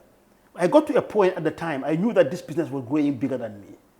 So I invited him over to come and do a consultancy just for corporate structure. Yeah. So he did it, and it was very well done. And I asked him, please, if he can help by coming to be like working with us. So he came in, and there was there and then that he put in all the corporate structures. So I am not a signatory to any check or any account. I am a general manager, or I'm an MD, a CEO. But the general manager signs, and then the head of finance signs, and that is done. I am mostly given a summary of you know, executive summary. And these days with WhatsApp, I get everything. And then with technology. For example, in Nigeria, they will do all the finances, but I get an alert from the bank for confirmation. Yeah. And that Tuesday, I can do it even up in the air. Yeah. When I'm flying, there's always Wi-Fi. Yeah. If my banker sends me an SMS, Mustafa, can you confirm XYZ? I go, 3 buttons, and it's done. It's done. So that is the thing, really. I mean, I trust my team across every country. But this is built over time. So, you know, a lot of these developers in the housing industry, we've seen a lot of them have partnerships, and that's what we have seen here, like a lot of the companies. Does TAF Africa Global also have those kind of partnership when you build? Kan mo neka sa ganaw? Because all of these things munta neka TAF rek, huh? Yeah. All these houses that you're building, do you have partnerships that support you behind to make TAF Africa Global where it is today? No, we don't have any foreign partner. And that's deliberate. It's a point we're proving. I mean, I'm a Pan-Africanist. And I am on a mission to prove that we can do it as Africans. And a good example, I remember, again, around 2000, very early 2000, Amadou Toumani Touré, the former president of Mali, came here on a state visit. Yeah. And he drove past Yarambamba. And there in the car, he asked the president, Yaya Jammeh, that, look, who did this? He says, well, it's a Gambian who's doing it. And then he asked, who are his partners? You know, he said, no, he doesn't have partners, he's doing it. He said, no, I want to see this man. Yeah. So immediately I was asked to go and see him at the hotel in Kairaba Hotel. So I saw him, he asked me the same question, do you have some Spanish you are working with or Italian? I said, no, it's my company, I do everything.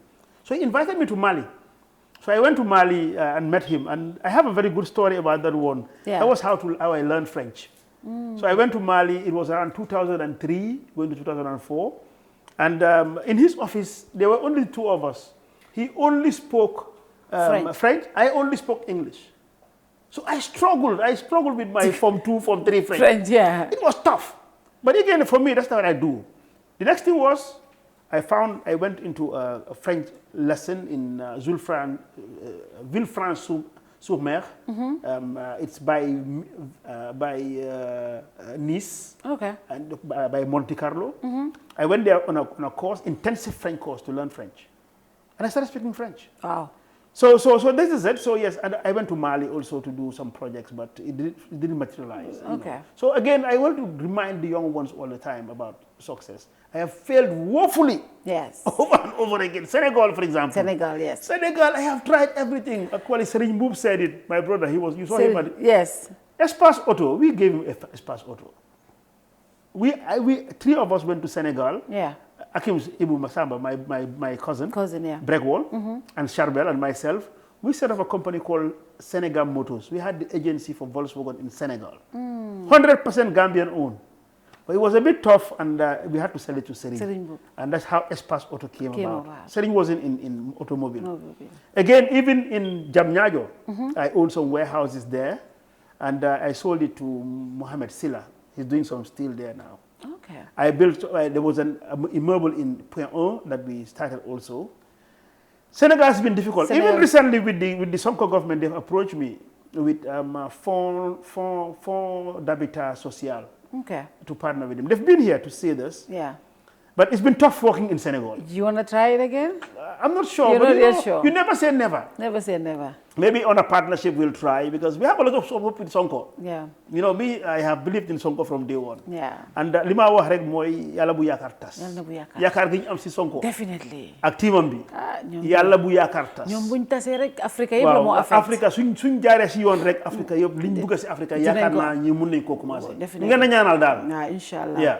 Now, dem nga ci dëkk yi Senegal, Mali, Nigeria, Sierra Leone, obviously Gambia. How would you describe the business environment in these countries compared to what you have in Gambia? Today, pour faire Taylor, my judge, because I'm going to operate in these 3 countries. 3 countries. Gambia, Senegal, and Nigeria.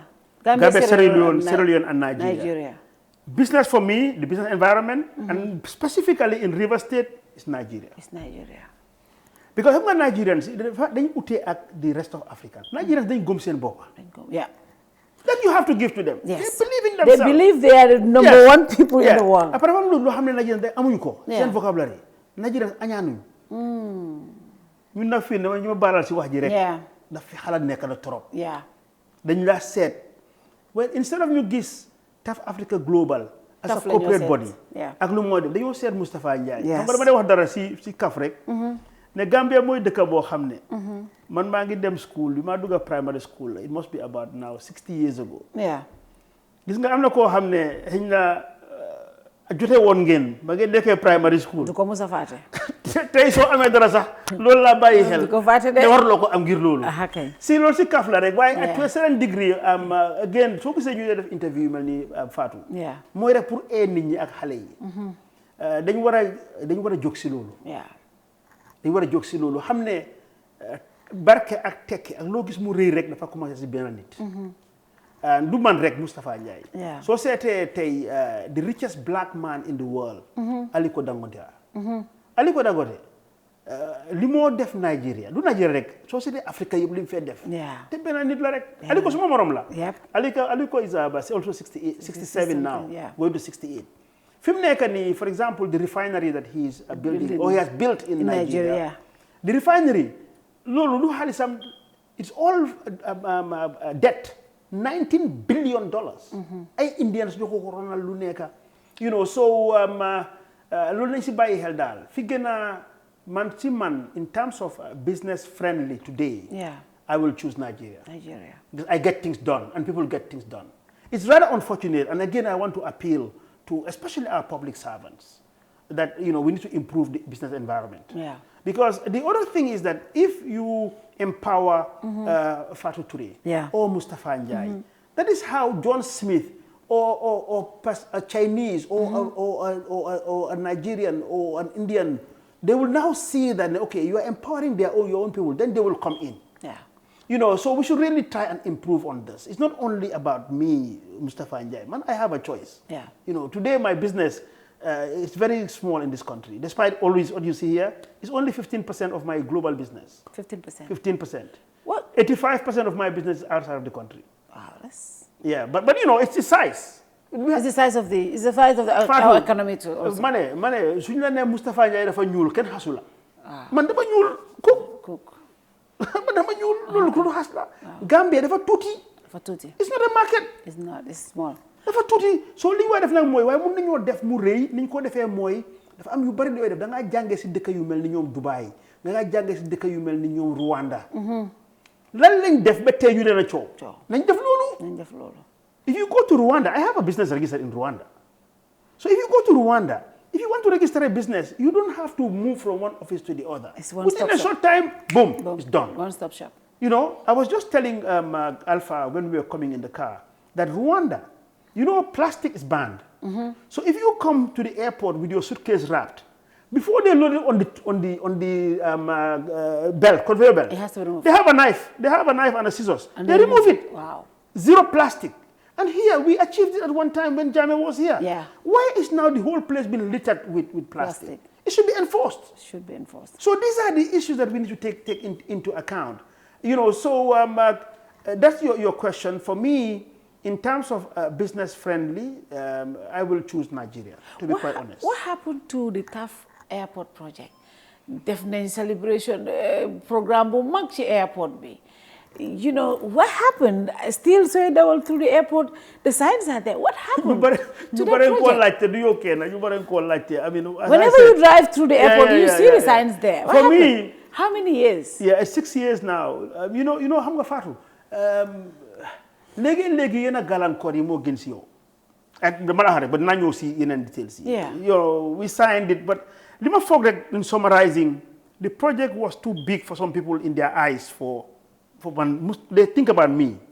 But honestly, for me, it was one of those projects that should have been part of my legacy. And it's not the money I earn. In fact, even around the country, if you see me around this place, but I dress very simple. You see these t-shirts here? I have over 20 of them because they're very comfortable. I have them specially made. Nice polo shirt. The cotton is good. This one, as it says Greater Taf. So I always make sure my branding is done. I have Taf City. I have Taf Salon. I have TAF Africa Foundation. Most of the time when you see me, I wear this. And if this guy called me President Barrow, I am comfortable enough to go to his office with this. It's my comfort and my baseball cap. That's my brand. So it's not about money. But it's about my vision, something I love to do for my country. Because whatever I have today in this world, anywhere, no matter whatever they give to me, I prefer doing it in Gambia. So when I came, actually, I mean, it's a long story. So Peter Gomez asked about this, and I told him. I was approached by then Hassan Fall to get into this project. And I knew this country, and I refused to be part of it. I refused. They begged me. Mama keep under the modus. Okay, the condition is you write a letter giving me all this, and then I will accept it. But fast track, we went on. And you know, because of that project, I took 20 government officials to Port Harcourt to see what we were doing there, just to believe in what we can do.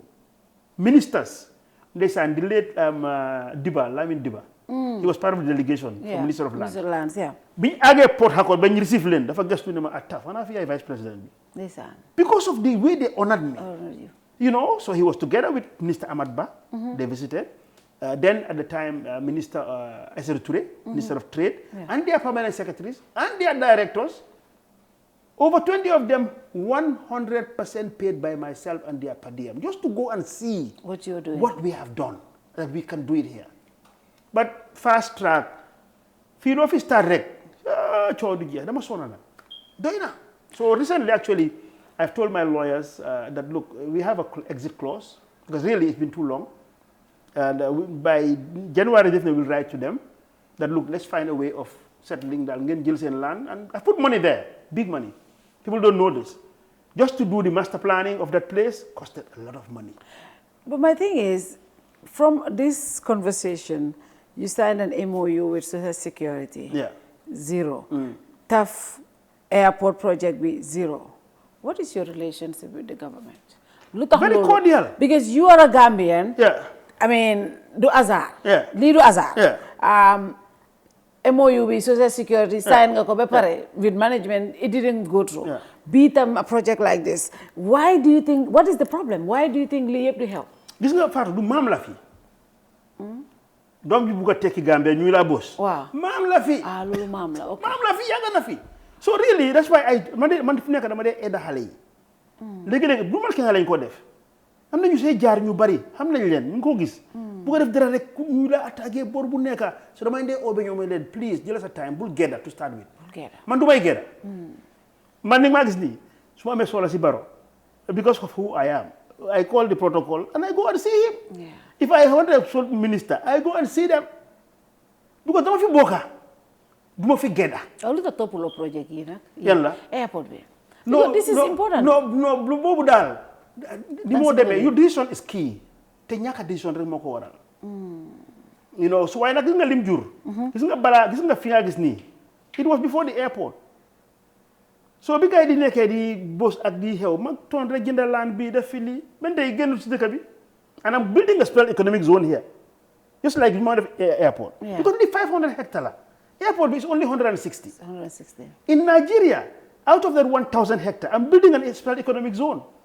So man dima bëgg def ya pare yalla wax ne dama ko wara def ken mënu ci dara ñu rafet ci mo gën why do man kenn lolu lay bañ I don't want to personalize it. Okay. A lot of people are going through it recently nañ ko wax comme Ismaila Badji. You remember his case tamit. Yeah. You know, people like that we counsel him. This is my thing. A lot of Gambian businesses man dama ko def wax sa yu nekk da nga gis ci suñ policies yi fi dañu naan investors yi su ñëwee ñu jox leen how do you call it, they give them tax-free period for this much time, ñu jox leen duty waivers, ñu jox leen all of these incentives.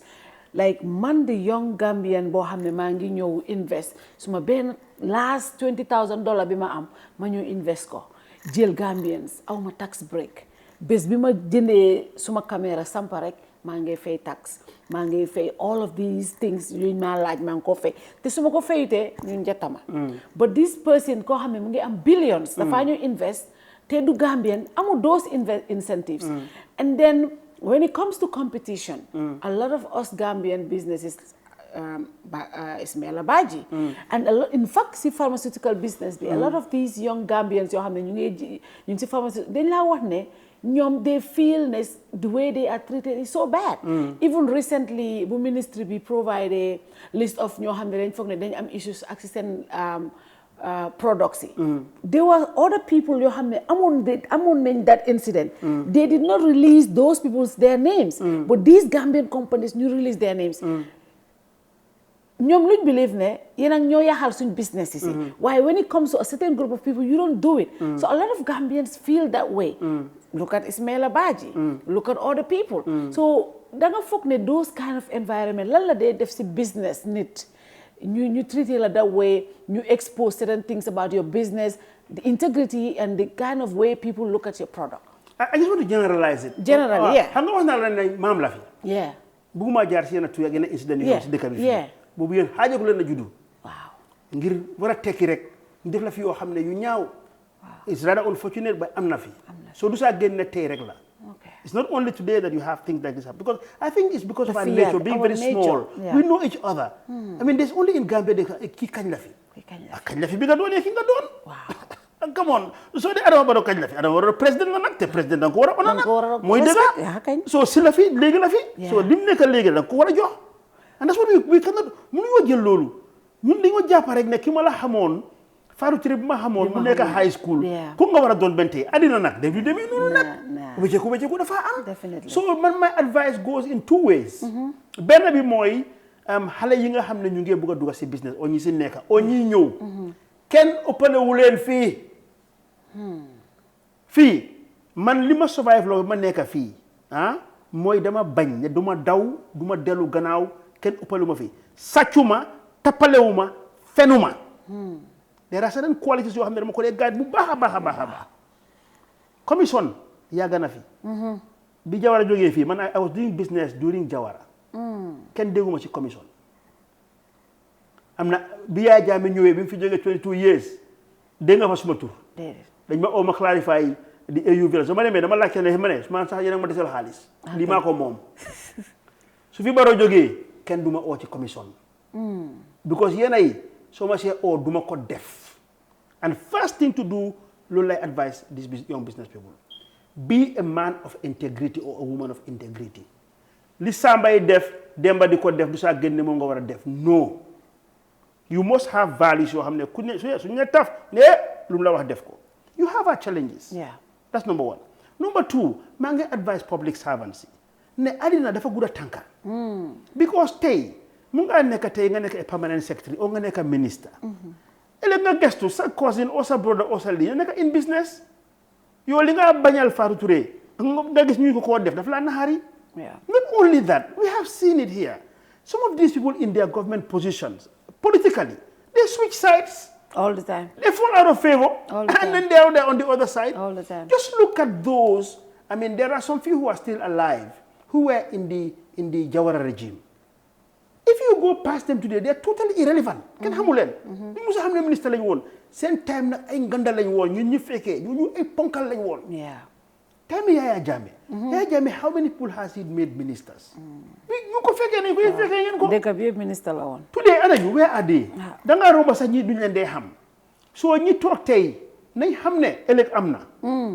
Nañ bàyyi seen xel. What we should see ourselves is as Gambians. Lu waay war a am ngeen jox ko. Si yoon waaye daal affaire kuma mu am ndey ak kuma mu amul ndey suñ ko fi génnewul duñ dem fenn. Everybody loses. Everybody will lose. We need to have a level of transparency. We need to have a level of accountability. We need to have a level playing field where it is based on performance and knowledge. Loolu mooy survive loo nit. Beneen balaa yokkaa rek Fatou mooy gis nga dëkk bi xam nga lan moo ko yóbbu kanam. Ñu bàyyi xel di diaspora. Xam nga diaspora bi léegi coow yi dee jóg yëpp especially from the political side lañ ko dee déggee. Ko dañuy ragal ne ñi dee ñooy su ñëwee pour vote dañoo vote against ñoom. But the diaspora, I mean a certain a certain group of them, they are very knowledgeable and in very good positions and very well networked. Yes. They are part of the other arm or the other constituency, of this country. And recently, I will quote this. Recently, I saw a workshop that went viral. A young lady, Hannah Papam, Hamna Yayam, Mugisanta Jane, Domi Idi Jane la. You are Hill Street Lane Afdai. but her Peace Corps name, she came as a Peace Corps volunteer. Okay. Because I'm sure she was born in the US. Yeah.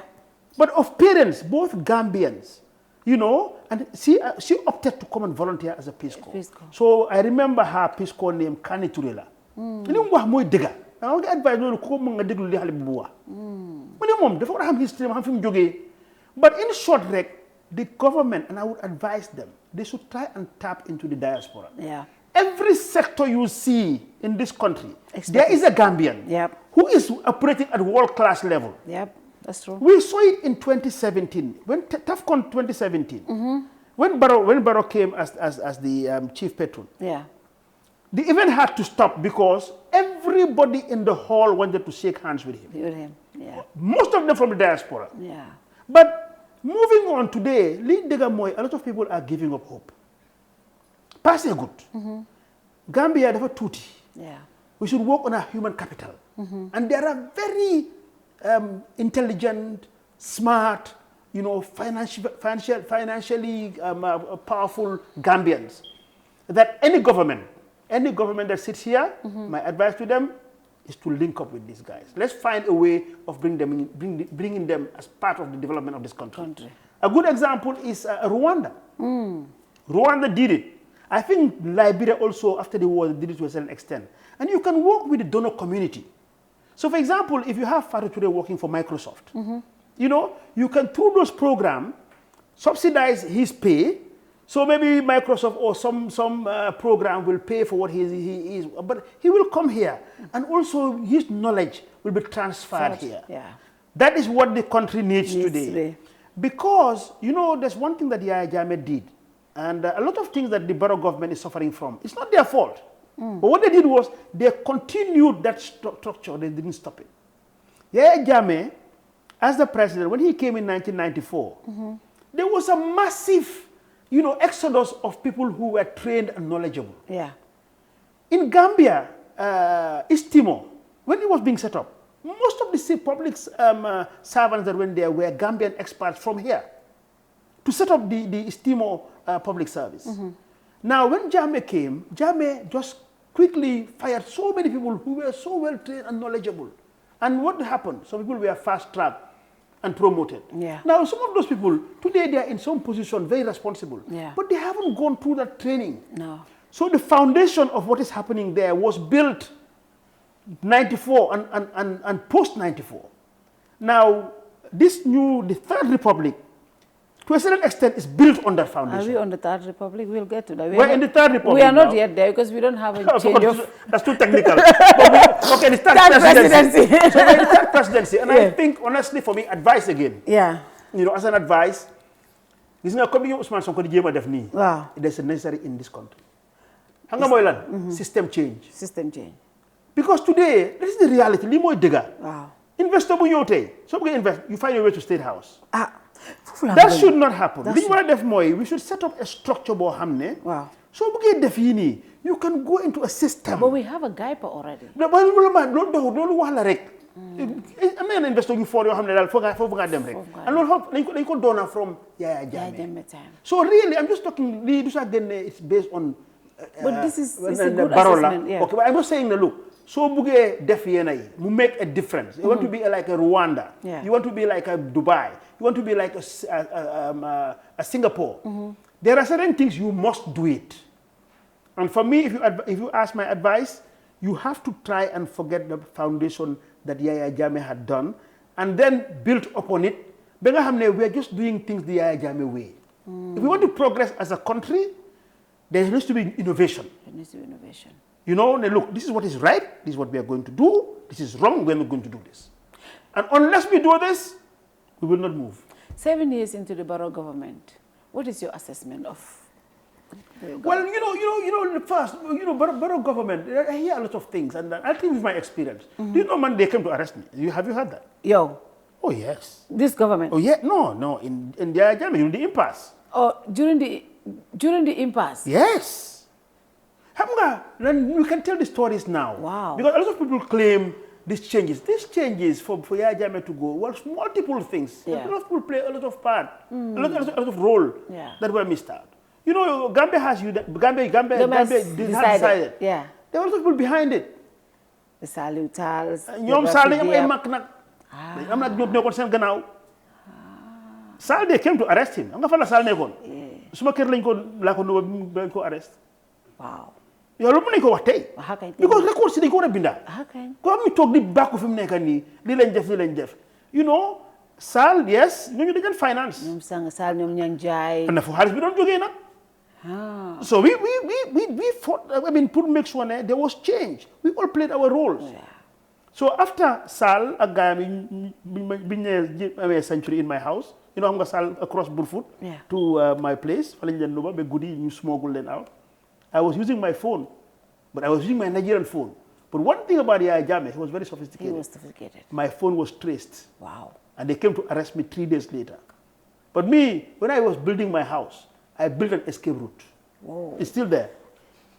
Whoa. So I'm going to chole bari de. So we, you know, garnish you say guy bring away, so you escape. And again, like how much can get fini? Can I muto kala duga?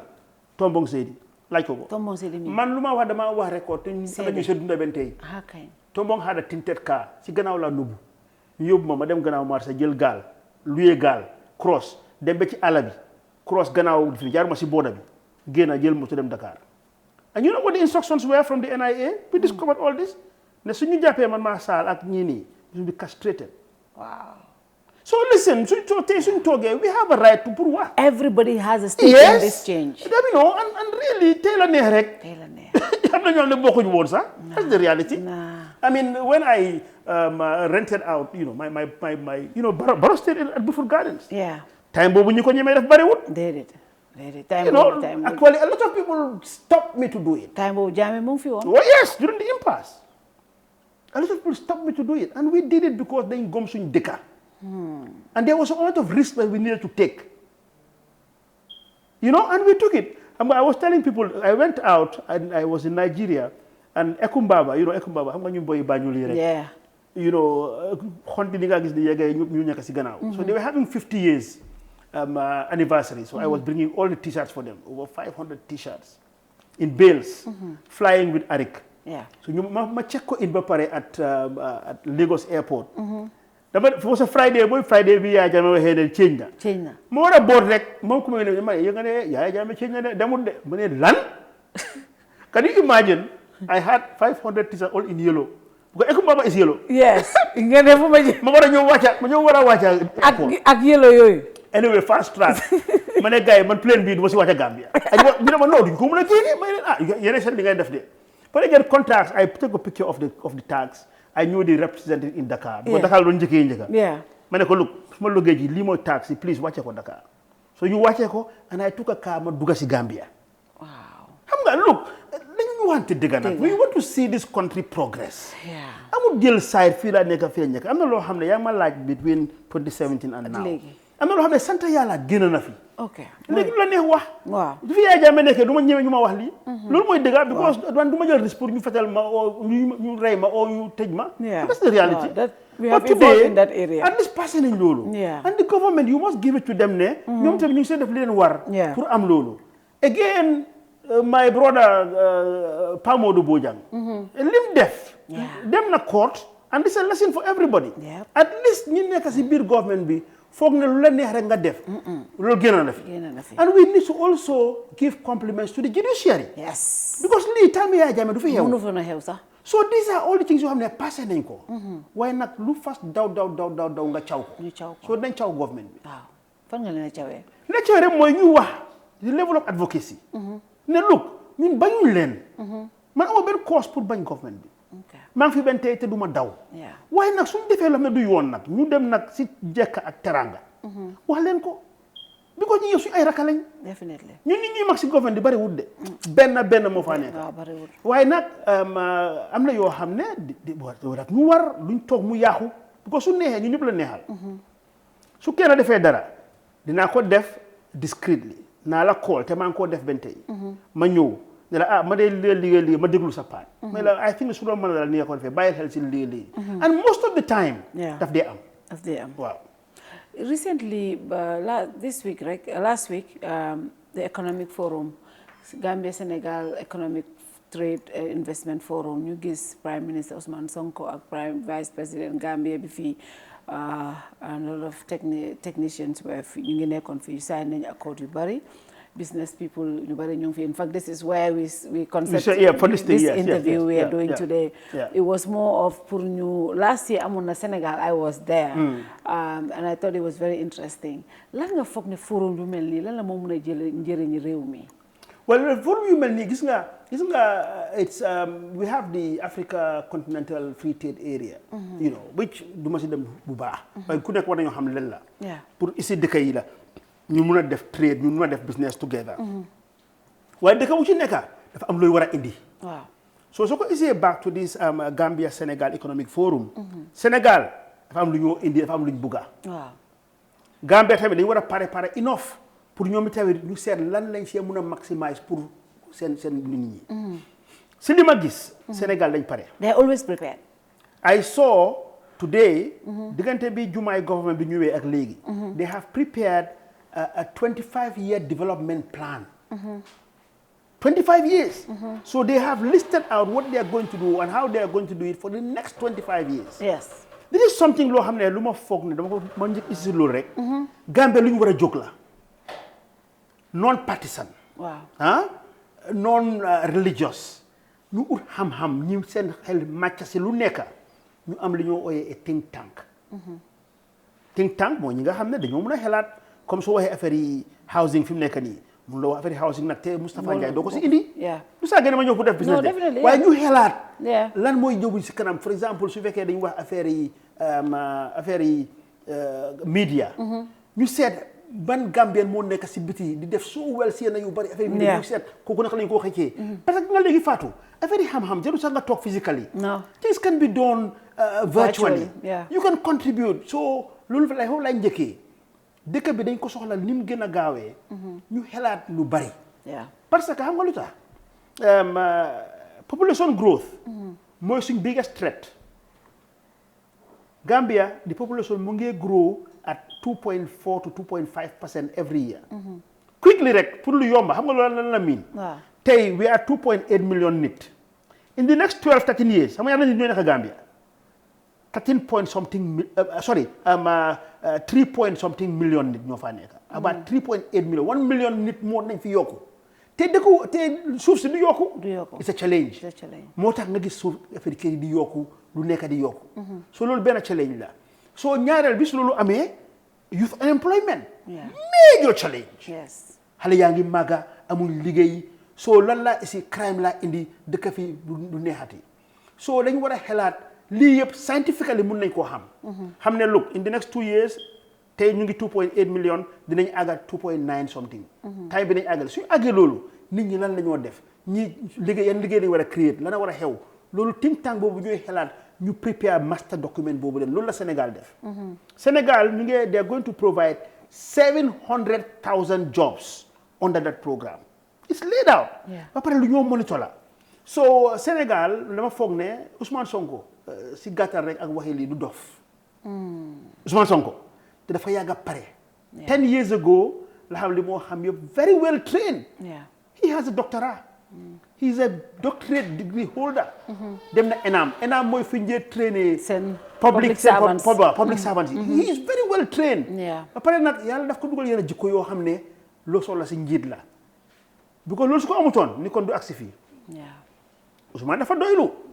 wane na ko daf ko proof. ba pare dafa ñemeñ. métti bu nekk teg nañ ko mu bañ. so loolu yëpp luñ soxla si njiit la so da ngaa ut ñi mel noonu ñoo xam ne liñ gis rek mooy Gambie rek lañ gis. regardless bu nga jëlee ki nekk fii ki nekk Patibele ki nekk Séeréer ki nekk Joola yëpp nañ ko tegee boor. ñu gis rek that red white blue white green. as long as you are Gambian nga am di expertise am knowledge. ñu indi la ñu prepare document loolu la Sénégal def. now su ñoo negotiate on li ñoo bëgg a def because Sénégal for example let me just give an example. soo demee tey Sénégal. They have the port of Dakar, which is much bigger than port of Banjul. And more efficient today. Dañ dee wax rek waaye bu njëkk ba. fii moo gën a efficient. moo tax ñu naan waaye léegi loolu amatul. port de Ndayane moom la ñuy def Rufisque for bulk cargo it's on. am na benn bu nekk tam Bargny waaw. am Ndayane am Bargny so you can develop port fu nekk. and they are going to Ziguinchor. So really there is the need. there is a point boo xam ne ñu ngi ñoo tëj boo xam ne ñun suñu port bi du amati njëriñ. mun nañoo am that efficiency waaye ni ñu ko amee rek mooy ñu def nañ jël ñi am xam-xam maa ngi la waxal li all the time. you keep saying xam-xam xamal fan la ko jëlee xam-xam. waaw. iqra bismi rabbika. yonent bi sallallahu alayhi wa sallam bi mu bi ñu ko wàccee diine. lu yàlla wax. yonent bi jàngal xam-xam. xam-xam mooy nit. nañ bàyyi affaire yi kii lii la fii la jógee kii loolu la yóbbu fenn daf laa delloo gannaaw rek. loolu seetal rek nit ki daal ni nga ko évaluer mooy lan la to the table. te mu xamal mooy lan mooy xam-xam. so on this Sénégal Gambia forum am naa si yaakaar bu bëree bëri maa ngi ñaan yàlla rek ne na am lu dox te Ousmane Sonko ni ngeen waxee wants to see results. bu mu nekk rek meeting bu ñëw ñu am meeting am diina. Resolution si la ñu dem next one bi wax na ko. dañ bëgg a gis results. man fi ma bëgg gën a emphasize tam mooy yi ñuy xaatim because boo bàyyi xel I always say this Sénégal they always win when it comes to ñun suñ ñëwee negotiation table ak Sénégal even suñ trade agreements yi. waaw dañ tëgërul rek Fatou. simple as. boss yu war a dugga amoon na time. why do they always win suñ for example there was this time right ñun suñ GTS yi ay 3 boss rek day mën a dem Sénégal waaye Sénégal amul limite when we sit at the negotiation. it's the way you negotiate. when we sit look let me give you again on negotiation maa ngi laa dox. gis nga man su ma dee négocier man li ma négocier nii. lu wàlla man mun naa sol ba xam ne looya léegi. man su ma dee négocier suma programme si ak dëkk yi dama dee am team ñu for exemple Nigeria ñu ñoo ooyee SAN. SAN mooy Senior Advocate of Nigeria. mooy li gën a force lawyer ya and in mooy comme Queen's Counsel. in England top lawyers ñoo dee I have team of them. ñoom la waaye nag man maay lead negotiation si man maa xam li ma bugga ñoom maa advice legally lan la. comme for exemple Port Harcourt bi nga wax nii. benn case moo fa des xam nga ñaata case la fa am lu nit ñi doon jóg di fight yóbbu ma court 12 cases. 12. But so you need to be well prepared. You need to have a team. So in general, the reason why we negotiate from a weak point is because we are not prepared. Mooy rek ñi mun nga teguloo leen fa rek da nga faa teg ñu mun Gambia am na ñoo xam ne especially these young retirees. ñu ngi am ñoo xam ne diplomatie dañ ci capable. loo tudd rek am na tey ñoo xam ne between the ages of 60 ak 70 or 75 their brains are still active. wala na bàyyi gannaaw yow liggéey nga si ron Gamtel. Bakary Ndiaye. ni mel mun loo ñàkk jël xam-xamam nag. moo fi taxawal Gamtel. du dëgg. tey su ñoo dem dundal li yëpp Gamtel moom waroon naa mun a ñëw sama advice mooy lan. si li xam-xam bi ma jaar ak suma expérience ma wax la ko. yow na nga jël li nga jël. waaye su fekkee ne da nga am ñoo xam ne dañ toog rek bugg a koo jël ne ñun la. ak ki mu yëpp du dem. loolu dafa gaañ dëkk bi. loolu daal lay advice daal nañ gis Gambia as benn and ba pare ñuy sàkku daal ñi am xam-xam. ñu leen a ut. you keep saying something nga ne buñ xool red yellow green buñ xool party colors every Gambian koo xam ne am na expertise mun na koo indi loolu mooy suñ biggest problem si dëkk foundation bi Yaya Jammeh ko lal. waaw and it's still on. yes moo ne ba tama la suñ dismantle this Yaya Jammeh structure duñ dem fenn. because Yaya Jammeh doo la jëmee sol yëlu sa seeti ko. loolu mooy dëgg benn bés mus naa sol yellow ñu ngi maa ngi woon Gamtel dañ dee def Youssou Ndour gala bu ñu daan def we used to do that dañ dee dem Operation Save the Baby dañ dee dem donate foofu ñu doon maa ngi sol yellow ay so unconscious ma egga foofu di ma jox balaa ma koo jox loo benn ministre ne ko oga gis nga Fatou yellow la sol tey mu ne duma la jox loxo he jokingly said that but you know that's the mindset. ma ne Fatou duna nañ ko xam nga ban moo gën a garaaw. waaw. youth bi ñoo def fi mu nekk nii is going on now naka lañ ko dee ooyee. Neek off Basse. Western Union ñoo ko doon lii nii ñoo ko doon sponsor. Western Union yellow la waaw. gars yi bàyyiwuñ loolu xel. waaw balaa moo ñëw rek ndeysaan dem si yàlla si time boobu tamit ñoom Baba Diop la. ba ko gars yi réalisé dañ ko simi si saa si mba xam ne yu yellow yëpp dañ mu génn fa loolu tamit loolu mooy lan. loolu ko la rek la. brand and still existing loolu mooy dëgga fi mu nekk dañ laa identify ak parti bi nga buñ foog ne fa nga bokka loolu ndewandaa la ba pare démocratiquement loolu di ku nekk am ne fu la bokka fu la nee nga bokka waaye waaye nag su ñëpp du loolu passé daal nañ gis dëkk bi rek comme for example America you have a divide I think there was a what do you call it a shutdown recently. Yep. am solve nañ ko solve. vote nañ démba. solve nañ ko. vote nañ ba président sign na. léeguloo. Yep. so di nga dëkk dafa tollu foofu. and there was am na ay républicain soo xam ne dañ bokk démocratie. pour ñu vote loolu lañ war a encourage fi mu nekk daal ñu nooca ko. ne daal as long as li nga def dafa baax pour dëkk bi dafa baax pour ñëpp rek nañ ci duga. nga gaal gi dafa tumba. waaw gaal gi si la ñëpp nekka. sa biir gaal gi am na ñu ànd ak nguur am na ñu àndut ak nguur. am na ñu ñuul am na ñu xees. am na ñu njool am na ñu ñële am na ñu nekk laaka bi waaye benn gaal gi lañ bokk te benn gaal gi mooy Gambia. Now let's look at economically. You are an economic operator, so duma la mën a bàyyi te duñ foog ñu wax si loolu. Gis nañ ne ministre bi table na budget bi. There's a lot of controversy timing bi yooyu mu ngi dem court ñoom maa di jobaate activistes yi ñoom ñu ngi dem court si boobu. But the minister himself, most of the economic analysts, am sure Dr. Gajigo, one of the prominent ones, one time, Gambia, I'm debt distress. And, when you say this, sometimes, government officials didn't go deny. But the minister himself, finance minister, to be honest, Gambia is under debt distress. Over 110 billion len bor. Lolo suñ seti setati sax dañ ko fay I think about 29% of our budget lolo lañ dé fay debt service tay ñun taxation rek the ordinary Gambian bi tay ndox bi ñoo naan sa dafa yokku because sticker yuñ fa tay ak yoy nonu so at the end of the day burden comes to us and lolo soko xolé the dollar the Gambian dollar is depreciating against all major currencies.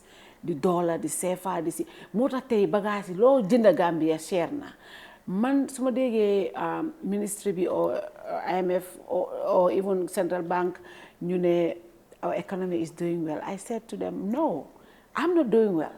If I'm not doing well, my neighbor is not doing well. Gambia fii lu fi egg du wàcca even though di nga gis sometimes government joxe incentives ne ñu indi maalo nañ wàññi waaye maalo bi du mun a wàññi loolu yëpp lan moo ko waral taf you're into business why is it that things are so expensive wax naa la leena naa ko waxaat again rek gis nga dafa am loo xam ne da nga war dismantle the structure it's a policy issue Gambia ak ku mun di doon te bés bu fi baro génnee ala ko li ali mu am benn nguur du fi toog ba faw non bu mu jaar rek lu mu yàgga dina am keneen ku ñëwaat di nga sofa the same thing soo wëccee ko wut parce que dañ fi fekk bor yoo xam ne dañ ko doona ñi bori ñoo fay yena yi du ñoom ñoo ko jël waay between Jammeh ak Jammeh soo leen boolee Barrow government 7 years bu mu jël moo ëppa diggante Jammeh ak Jawara boo leen waaw because he's putting a lot into infrastructure development that is true waaye ma la waxaat ne fa la njëkk a commencé xam nga liñ développement boo xam ne da nga ko wér si leb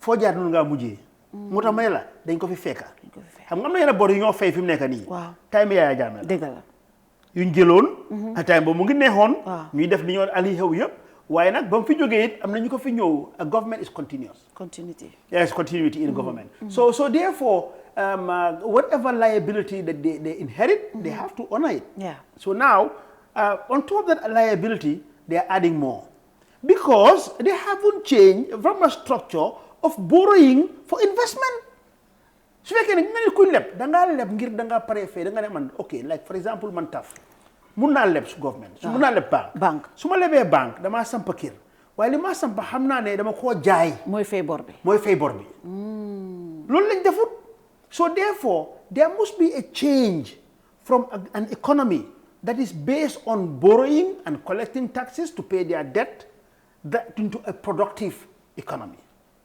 and that again I have just seen recently something law hamne how much details see but I think that when you are in a podium like this you need to say it I've recently seen jar oil in the production of rice how much details so do see the who's man how much detail in matter as a matter of policy is the right thing to do because again rice production pour jëm pour mam la fi di fi ñoom jaali pachar rice lii nii project yi Maro Farm is doing great so as a government li ñu war a def mooy they need to go into now a productive economy what is it that we can produce locally one so that we use it so we do less of import and then when we go further we look at how do we export this to be able to earn hard currency for example our fishing industry, it is underutilized. Yes. Or We have foreign vessels that are taking it, packaging it, and sending it away. And selling it back Before, to us. we had people like NPE who were here packaging things, and you export it, you earn hard currency. Another area that we think needs good improvement is the tourism sector. Yes. You know, if government really empowered the investors, be it local or foreign, you know, so that we multiply the number of tourists who are coming here. When they come here, what they spend, so you earn hard currency, then all this taxation will be minimized. So I'm not surprised that the budget is in distress, as said by the minister. Dégg naa ko rek man lu ma riidi du ma ci dee dëgër. Waaw. Dégg naa loolu la ñu wax. So loolu li ko mën a change rek mooy ñu look into an economy that is more on a productive basis. But do you think also, for example, so dañ nekk si situation boobu tam dañ war a cut cost. For example, look at Senegal, the Diomaye government.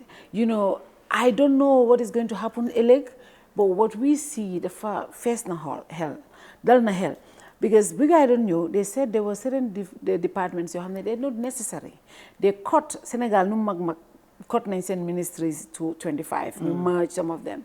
And then the HCCE, you know, new suppressed land, new dissolved land.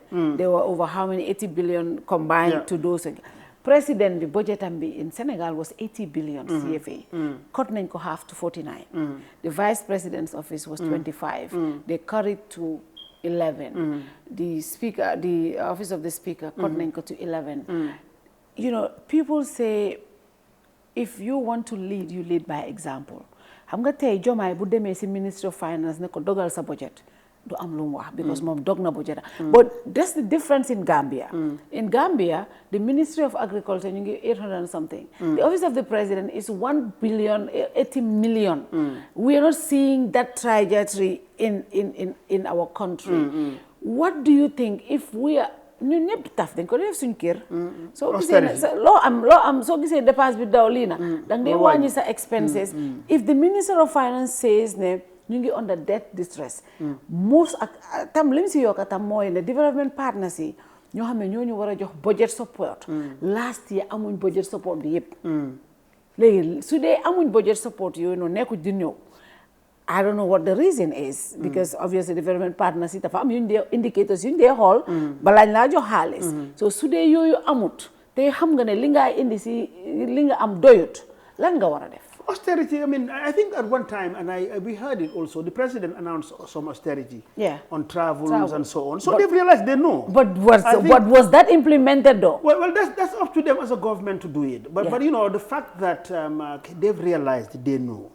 I think they know. They know that, look, there needs to be austerity, but there must be the discipline to make sure that it is implemented and enforced. You know, it's one thing to have good policies, but it's another thing to implement them. So we encourage them. You know, we encourage them to please implement this because it's good for everyone. And if anything goes wrong today in this government, in this country, the first person to blame is the president. So those of us who are not in government and have an opinion and voice it out, they should not see us as enemies. No. But xam nga again Fatou moo xalal rek gis nga dafa am lu am yéen ay xalal ngeen ñun ay mag lañ te yàgg nañ fi tuuti. Gis nga mbaam suuf xam nga mbaam suuf suñ ko dee dóor. Waaw luy xew su ki nga war mooy jël di dóor nii. Su am ñaar ñoo xam ne ku ñaa nga dóor sa mbaam. Mbaam yooyu balaa ñoo kontaan ñi la dóor ñoom ñuy xeex. Su dafa am ñoo xam ne li ñoo indi ci table bariwul. Ñooñu ñooy de tooga loolu. ñooy def si ron ne hey xam nga taf lii la def kii de ñoom loolu moo leen a dundal. ñoom pour ñu survive within a structure. loolu la fu ñu jaar rek jaxase yéen a jaxase yi. You know, I'll give you a good example. Xam nga Ndebaan clinic yeah. Xam nga Ndebaan. What's the project in Ndebaan? Waaw xam nga lu nekk laa ci daj. Xam nga man dafa am lu ma am na dama dëgër boobu si yéen yi. Li ma gëm suma conscience. Lu nekk nit ñi nañ wax. Waaye su fekkee dama ko gëm suma ko ne lii ma war lii mooy li dëgër dama ko continuer. Ndebaan bi ma faa dugga Covid a ngi am. Nit ñi commencé nañ di dee. may la pour ñu alaa ma dugga fa sax am na ministère yoo def ma stop ne du ma fa dugga ma ne ko nag soo demee nag ma pare arrest naa daji bunte yi naa fa dugga su ma xaalis laa faa def laajtewu ma xaalis yi kenn dëkk bi nit ñaa ngee dee te fii laa juddoo dama ko liggéey so ay dee benn gis ku nekk gis na li xew ba lu nekk lañ si daj bañ nañ ko ba ñu benn time mi ne laan bi laa soxla la ma bëgg a jël for the first time ma traité nit pour yóbbu ko koor ne sa elboy yi ended up nekk suma jarbaat la ba papaam ñëw ñu ñaan ñu dox ko you know, they wrote a story. Yeah. ñenn ñi am na ñu nekk si ronam loolu seen affaire la. Yeah. You know, the man, okay, I went in there because land blah blah jail def lele. But thank God, at least we have been vindicated. Yeah. Today we are proud and happy that as Gambians, Ndeban is serving its purpose. Yeah. And again on Ndeban, when they had the second phase, I stopped tendering for government jobs in 1997. C'est last stop. Man do I tender the government job? Man jëm si records. Gambia government fay TAF Africa Global xaalis. doo ko dee def. Stop na 1997 bugguma ko duma ko def. Man ba feri nguur ak seen xaalis bugguma ko. Waaw. Man tama gëm sama boppa am naa pexe yoo xam ne mun naa koo ñaxa te loolu ma survive loo from 1997 ba tey te Yaya Jammeh mu ngi fi woon. It was the bonded warehouses. Dama ko win ñetti yoon yu ma ko aaye. Again, I must give honor to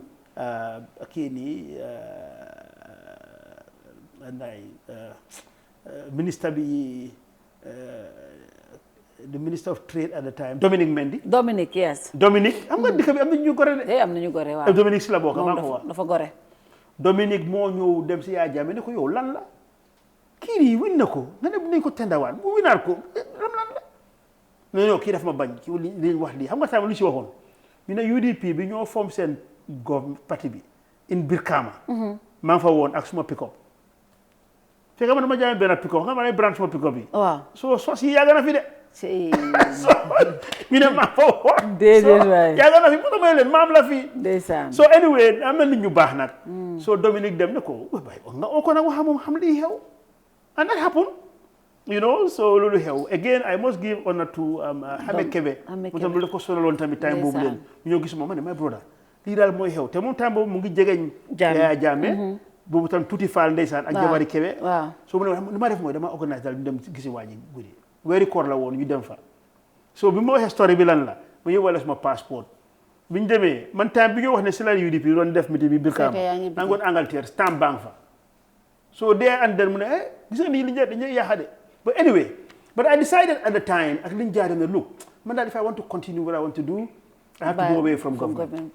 Now, fast track Deban, man ma gain suma halis 100%. Ak some people know how many times they saw the course New York City. While you ma ko def, ma defat the first phase. Second phase be UNDP, I said de suma jigen la. Bi mo ñëw fi man lañ ko denka. You know, through my network, brother call ma Mustapha Njie. Anyway, so I Moma Topa daal no the second phase bi ñu ne dañ ko tender up to the office of the president may leen man du ma dee tender man maa ngi des ma xaalis liggéey ko su fekkee ne lii moo ko liggéey second phase bi and I remember at the time it was $375,000 you will do the second phase if you give me the money I'm not putting any profit on it I will do it you know no we don't tender rek because xam nga government money la ba pare doonoo si mais su fekkee loolu la ngeen ut ku leen ko tender man du ma dee tender as a matter of principle so guys continue. Well, guess what? We got what was the price? The lowest bidder. $700,000. Whoa. Double man estimate. So they didn't have a choice. They came back to you. They came back to me. Man, no, do ma def. So I said I must mention her name. Mama Topa, mon frère. Bulen Topa, you tell me, li put back in the Bulen said. So when they came back, it was even short by $25,000. Man, ma tek ko si liggéey. So again, rek, you know, li tax may la wax li yeb rek moy ñun dëkk bi lañ gom Fatou ñun luñ am fii lañ ko amee ñun lu baax lu ñu am fii la ñu gën a safee ni ci biti man li ma am si biti moo ëpp téeméeri yoon léegi li ma am fii fi liñ ma fonkee si biti moo ëpp fuuf liñ ma fonkee fii waaye nag fii suñ ma fi ooyee mbinaan sax fii réew a gënal te duma ko bàyyi waaw so daal lii this is the point about man tender I don't tender but I want to add value all the time in a lot of ways. And I want to also encourage that government should open up to people of differences. Gis nga nit balaa ngeen a ànd di neex ngeen am difference. Soo bàyyee xel soo amee doom di nga am différence ak moom lu tax diggante bi yaaxu nga sëy jëkkër a jabar xam nga man suma jabar lu ma dee wax musuma xam ne ñaar dañ nekk sëy ngi nekk ennemi yow suma ennemi nga léegi ñu xam a différence moom dafa demee bu nga demee nii ma demee nii xam nga Imam Babal ni ma mel moom xarit lañ dëggantaan su ma xarit la bu baax a baax waaye ni ñoo gis noonu duñ juboo duñ tàggoo because we have difference léegi-léegi am issue bu am si dëkk dafa maa kool ne ma waaw ma ne dégg nga lii loo si foofu ma wax suma opinion man non man gisee ma ko noonu ñu warante si wax si liñ see wax biñ paree ku nekk dem boram dëkka loolu moo ko yóbbu am na benn këyit gaaw ñu la benn këyit rek moo mën a bind wala dara léegi nii I want to sit on tele ñu understand give me a paper and pen quickly once we na woon leen la ku woon la the difference li ñu war a accept lu si nekk it's a matter of yow fi nga ko gisee àddina mooy loi gis nga loi dañ ko binda ba pare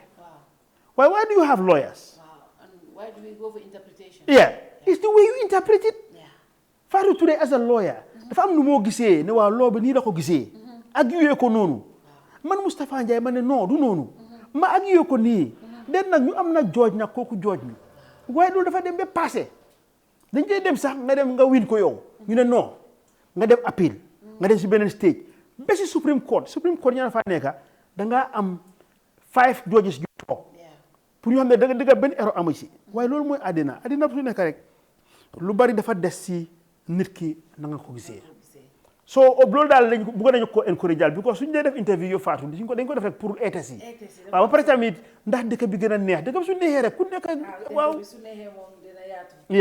and now let's look at si biir waxtaan wax nga ma ne Third Republic man la Third Republic amul waaw because Third Republic naka la dee mën a am mooy su change of a constitution amee technically right am nañ first president 1997 we had a decree 94 because of coup d'état bi and then 97 ñu amee another constitution mooy the Second Republic this government bu ñëwee 2017 lu ñu gën a njëkk a promise mooy reforms loolu la ñu jaay Gambien si jënd ko reforms yi bokk na ci mooy ñu am constitution bu ees set up nañ constitutional commission bi ñu indi seen report dafa draft bi mu dem si assembly bi ñu sànni ko ci biti Gambien su bari mer number one resource biñ ci def ak also xaalis bi waaye gis nañ recently government ñu ñëw announce ne gaset nañ a constitution bu ees ñu bari including myself li njëkk am problème mooy the process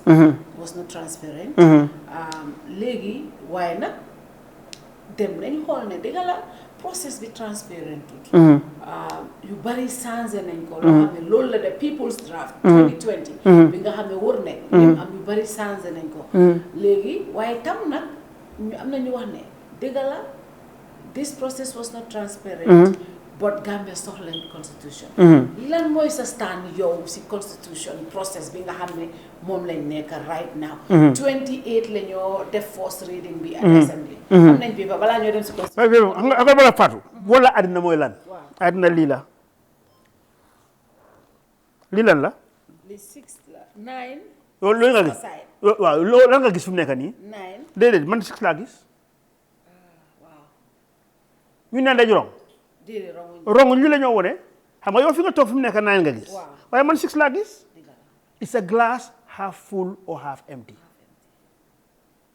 so therefore dañ ko war a accept mënuloo ci dara ku si nekk am nañ ko gisee and loolu moo tax at the National Assembly nga am ñaari ALC man maa ngi toogee nii ñu ngi feesante ñu ngi wax lépp lan moo ñu umbal lan moo ñor mooy affaire dëkk bi waaye suñ tegee lu mel nii di ko wax yow da nga ko argue based on the fact ne 9 nga gis man noo ko argue based on the fact ne 6 lañ ko gis waaye nag fu ñu jaar nag am fu ñu jaakooree foofu laay duggee si li ma laaj constitution bi gis nga again rek àddina loo gis da ngeen waxtaan juboo waxtaan boo gis dafa am ñuy jàpp si benn boor am ñu jàpp ci beneen boor waaye juboo nag dafa war a am juboo suy am dafa am loo jàppa nga bàyyi am loo téye am keneen ki tamit lu mu jàppa mu bàyyi mu téye si ngeen aga am foo leen aga ngeen juboo si amul benn constitution boo xam ne dafa perfect amul and generally in life amul dara loo xam ne dafa perfect da nga accept nga aga benn stage fo naa gàcce la si ñun doomi réew mi tey ku fi nekk ne constitution bi fi Yaya Jammeh bàyyi woon 1997 constitution bi man tey moom la ñoo demee mu jógee fi depuis 2016 benn tey mu ñoo govern loolu warut loolu du yoon loolu war nañ ko wécci naaw soo gisee li yëpp di am soo ko analyser man suma analyse rek mooy dañ ci gis seen boppa gisuñ ci réew mi ku gis réew mi rek si constitution duñ si xuloo waaye li tax mu yëpp li xew nii yëpp again rek suñ mbokki politiciens yi ku si nekk rek politically da ngaa seet dina arrangé waaye su fekkee li ñor réew mi rek la ñu kon passé nañ fii biñ buggee am na yu wekki si constitution 1997 bi amut waaw su fekkoon ne dafa am yenn clause yu leen ñor ni kon ñu boole ko ak yooyu ni kon duñ agsi fii because really the bone of contention here is about the term limit and the force to cross the line. And I think term limit bi why the retroactive clause bi. boobu dañ ko si yokk xam nga. boobu mu ngi ñëw si biñ defaree constitution bi. waaye maa laa wax ne 1997 constitution bi. am nañu gëm loolu tamit am na argument buy jóge xam nga affaire bi yëpp argument la. and foog naa ne Halifa Sallah loolu woon argument am ne buñ fi isi constitution bu ees. nañ jël bi ñu ameen ko. waaye tamit lii dëgga mooy dëgga bi gaa yi buggee yi leen neex ameen nañ ko. comme age limit. waaw am na yu leen neex daal. député yi ñoom seen waaw am na yu ñoo xam ne ameen nañ ko. su fekkoon ne tamit lii bàyyi woon nañ ko xel si booba. ni ko moo nañ ko ameen ni kon cooli du agsi fii. but anyway lu passé na. water under the bridge nañ seet ahead. man riiduma yëpp waaye ama ngay riid am na benn bu kii bi la Halifa Sallah mu ngi bind affaire constitution bi maa ngi riid nanka waaye maa ngi déglu tam argument yu bari through interview yi ku si nekk fi nga waxee waaye dama foog ne fi ñu toll nii fi ñu gën a mun a jaar mu gaaw mooy demaat 1997 bi ñu amend clause boobu ñu dem 2026 parce que su fekkee si li ma déglu laa la wax de I doubt if this will pass because remember you need one to have a 75% vote. You need at least 44 members. Wow, and we have heard, I think the head of the UDP, Ousseynou Dabo, has said ne, wow, even one commence ñu ko génnee si bële. So moom already wax na te li mu wax la gars yi di def. The interview bi before it was dañ ko def this week the following week rek government announced xamuñ ko woon sax. Waaw waaye moom wax na ne even dots suñ ko génnee. waaw so moom téye na si foofu. waaw ñeneen tamit ñu ngi ñëw seen bosi boppa. so si liñ yaakaar ne daal si yaakaar fooguma ne lead na pass. waaw so daal li nga xam ne moo gën si ñëpp fi ñoom comme nañ jël bële ñu ameen ko rek ñu ameen si ñaari yëf lañ war a ameen ñu ameen si di third term xam nga because tamit loolu moo tege nga ameen ne ok léegi kenn du fi toog more than 2 terms of so many years nga ameen si tamit ne 50 plus ba pare ñu dem 2026 agsi na ba pare gars yi compagnie commencé nañ sax. waaye yow léegi taam bi lan nga xalaat ndax dañu war a def rétroactive ne ku saaf foofu tam nga problème bi tam foofu la bañuñ gis nga di executive side bi ñu nekk si National Assembly bi ñoom bañuñ tout temps de. waaye ñu ne rétroactive bi kañ laa commencé. ok ñoom ñu ngi wax ne suñ ne tout temps. na dooree 2026. Meaning the current president will not sit for another 2 terms. And then the opposing side, no. For democracy, morality. Yeah. More than 10 years in government. Legi suñ na tutam ki warta boka going forward keneen lañ war a indi foofu beneen contexte. waaw ok dafa def fi ko ok suma xelaat mooy xam nga ko jëlee ñaari boor la man suma xelaat la loolu suma opinion la waaye am na tamit is legal the legality side of it and that's the argument bi jógee si side yi government ñoom ñu ne mënuloo binda loi ba pare dellu gannaaw xam nga loolu mooy seen argument ñoom la seen argument ne loi bi ñu ngi ko def bu ees lu tax ngay commencé si gannaaw ne sooy bind loi kañ loi da nga koo commencé ne fii la commencé dem ba pare tamit same argument soo ko usé ak benn time lu ma déggoon from the opposition side mooy ne loi bi loi la loolu nekk am nga ko def de loi la da nga ko war a toppa fanaa loolu mu ngi jógee woon si Ousseynou again bi moo argue affaire 3 years ak 5 years bi you know it's there te moom really constitutional lawyer la so li loi bi wax loolu la ñoo def so nga loolu benn argument la from argument of legality and constitutionality loolu benn tey baro am na di right pour ron nañ wan ci diga li loi bi ne mooy loolu la so loolu nga teyee ko boor naaw ñaareel bi mooy nag si affaire yi moralité fale argument boobu la ñu ñëwee bi ñeneen ñi di ñëwee mooy ne di pour wax di fact ne kenn waru fee am li fi 2 terms loolu tamit wéeruñ ko fenn waruñ ko fenn. It's a matter of morality. loolu am na ñoo xam ne nag amuñ moral si lifin si politique am na ñoo xam ne moralité gisuñ ko si politique man moo tax man du ma politique Fatou because xam nga dafa am lu ñu wax si politique ñu ne there is nothing like naka permanent there's nothing like permanent friend or permanent enemy there is only permanent interest man nag du ma nit kooku man Fatou Touré su ma diggante moom su ma kolorante yow ba peel ba mënuma wécceeku waaye nag politicien mënul loolu so that's the point so really the issue of third term from the side of the President Adama Barrow is an issue of morality it's a moral issue ndax moom liñ dige woon li ñu waxoon xam nga waxeet yàgg na si politicien su ma du ma ko meree kenn xam nga one time loolu mu ngi jógee si Ablaye Wade waaye recently fi ñu gën a yaakaare démocratie xaw na fa Joe Biden def na ko te ñooñu de tij démocratie all the time Joe Biden dafa wax ne du dugg si affaire doomam bi last minute waaye déedéet waaye loolu la waxoon déglu rek waaye déglu xam nga loolu sa bos la ni nga ko gisee la man da ma gisee la mooy si affaire yi wax sa kàddu moralité mooy loo xam ne yow li nga góom li nga jàpp ne lii daal lii jàpp nañu rafetut loolu mooy moralité lu moral so pour man su ma xasee wax ne dinaa def lii oo dinaa def lii lu mun di xew du ma ko def ak lu ma mun di cost du ma ko def so da kii kan moom morally he is right so bàyyee xel Gambia bokk na ci in ECOWAS Gambia bokk na ci dëkk yi nga xam ne si sarta bi saay ne ñoom two-term mandate dañ ko dooleel saay nañ ko in ECOWAS dëgg la suñ constitution bi wax na ne amuñ constitution bi ko li waaye président si Barrow government am ascend nañ to loolu in ECOWAS number one but number two moom si boppam on several occasions dafa wax ne moom dafa soppa two-term mandate waa dëgg la xam nga man moo tax du ma si mën a ak yu lu sori xam nga man two-term laa bugga man li ma bugga rek loolu mun naa ko wax fenn anywhere two-term mooy yoon man loolu laa bugga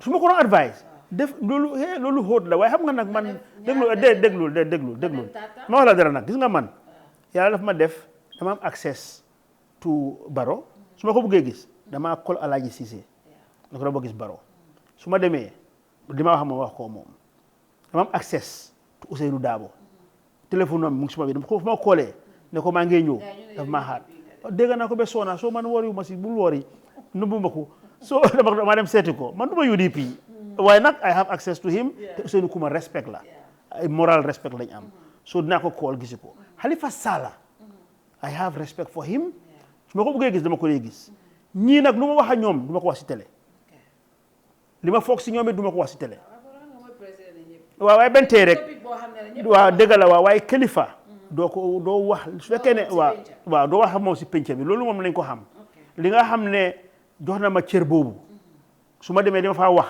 du ma toog fit la wax li ma si foog li ma foog si moom dama dem si moom ma wax ko su boobu daal balal ma si du ma ko wax waaw léegi am na fenn fo wax nga ne yow wax nga ne si constitution bi da nga faral di war a amee 97 bi ko bii xalaatuloo ne dina pass but the other things yoo xam ne yaa ngi foog ne third term bi ak 50 plus bi loolu suñ ko amee ndéem ñu demee 2026 what is your take on independent institutions like the IGP's office and the chairman of the IEC nga si draft 2020 draft bi dafa recommend on ne President will nominate but approval from the National Assembly. Somebody like one, when it comes to ministers, I worry on approval in the National Assembly. But I believe the institutions like IEC, the Human Rights Commission, the IGP, one of them through approval because then they seem to then you want to the IGP boko gumlone. It's a 5-year mandate be président mënu ci dara keneen mënu ci dara dina doxal yoon because du ragal tenure IEC chairman bi tam lu mel noonu am approval in National Assembly what is your opinion on those things well li yoon daal war nañ ko def xam nga man Fatou loo xam ne jànguma ko ba ma am si xam-xam gu màcc du ma si dee ak yu kon lañ lu bari ñoo xam ne nga dégg ñuy wax loo xam ne xamuñ ci dara o tuuti leen si coof rek moo tax du ma si dugg si détail waaye daal nañ jéem a def li yoon li nga dem mooy yoon nekk di norme nekk good practice nañ ko jéem a adopt in short waaw nañ adopt daal good practices loolu dafa dimbale suñ dëkk bi dafa dëgëral institution si loolu mooy dëgëral dëkk waaw jërëjëf na nga gisee politique yi Gambie ndax tax wax nga ne doo dugg politique. waaw politique moom doy na sek. Do you know there was some point there were rumors ne you were interested in becoming president. Ben tey am na ñoo xam dañu gëm ne su ma yoon ba gudd waaye fa laay mujjee waaye ma wax la leen xam nga man I said no let me tell you why man xam nga man I am a mommy's boy. Man suma yaay moo dee suma loxo la dee. You know man every day maa ngi ko wax Alpha léegi nii bi suma yaay di dunda man maa ngi Brufut laa dëkkoon suma yaay nekk Banjul every day damaa gis suma yaay every day te suma seeti suma yaay si time bi nit ñi gën a busy laay dem toog waxtaan ak suma yaay and suma yaay was fun ñi ko xam ñoo xam nañ ko a lot of fun with my mom you know a lot of things that you see in me suma yaay laa ko jëlee and moom suma yaay lu mu daan wax mu ne ma doom bul ma dugal ci politique xam nga lu tax ne ma doom politique moto bu paan la da ngaa puus mu ne yéen ñiy puus su tàkkee doo ci dugga mooy dañoo ekkati loxo rek ngi dem te loolu dëgg la xam nga man laa si yokka su ñëwee ba si kanam ñu eb ñi puusutoon waaw loolu nag gis nañ ko fi tamit you know ñi doon struggle ñu bare ci su bokkoon tey nekkuñ fa ñeneen na si ñaxay enjoy soo moo tax man daal dëgg politique ñaar yooyu moo tax benn suma yaay dégg ne def na li si wax jooju ba pare man du ma nit ci politique xam nga politique mooy koo xam ne amuloo foo féetee man fu ma féetee fa laa féetee and it is said that there's no permanent enemy or friend, there's only permanent interest. Man, that's absolutely wrong with me. Man, my friends are my friends. Man, some of my friends, like my best friend, we have been going together for over 40 years. And my kids know that, their kids know that. Could you ham you? And my passé du njay dañ mel ni ay siix. You know, tam nga liñ fonka moo li ñu neex ñun liñ day enjoy as friendship ñu bari fonkuñ loolu parce que man tey soo ne taf rek ñu bari liñ day gis rek dañ gis cash machine buy dox xaalis lay gis waaye Fatou xam nga man la moo gën a neex li ma di gën a enjoy suma life nekk nii mooy ma dem gàmmo ji man gàmmo kan la te su ma demee gàmmo dama ne gàmmo ndar su fekkee da nga nekk taalibe Tiwaawoon tigi mooy gàmmo sëñ Babacar mu gën a màggat mu gën a rëy si gàmmo yi gannaaw Tiwaawoon suñ demee gis nga room bu em nii ñun 6 ñoo si dee fanaan te ku si nekk na borom ndombu tànk bu em ni man la oo sut ma benn toilette la ñoo use nekk suñ ñëfee taalibe yaa suñ ta man fi mu nekk loolu gën a sedda suma xol soo nit ko ñu bari ñu ngeen dugg si politique du lañ ñëpp de waaye Africa seen bopp lañ fa nekkal loolu mooy dëri yàlla ci da nga gis koo xam ne nga xam lim amoon ak yëpp everything mu dugga rek benn temps moo di rek nga mu wecceeku man nag loolu daluma nag ngir yàlla nag man bugguma dugga si nguur alali mbooloo bugguma koo lekka te bugguma wecceeku ki ma doon laa doon am na yenn values yoo xam ne loolu laa gom dama see continuer ba pare ma emale suma bugga muy loolu li ñu oyee contentment I am very contented I love luxury and I enjoy it when I fly I want to fly business class my watches I want to one or two good ones when I travel I stay in a hotel suite you know it's luxury I enjoy it waaye nag bu man yéen a am yu bari yi mënu ma ko understand dafa ma lay jaxase te am naa opportunity boobu leen man Fatou su ma la waxee Nigeria ndeysaan di leet Habat Wige suma xarit la woon Access Bank mooy kii desi plane crash bi helicopter crash dafa ma fekka suma project gi Port Harcourt gis project bi mu ne ma who is financing you ma ne ko no nobody I'm using my cash flow and what I organize no Mustafa I must put money in this project no you must come bi ma dem ma Alpha bari ñoo àndal xaalis bi mu ma jox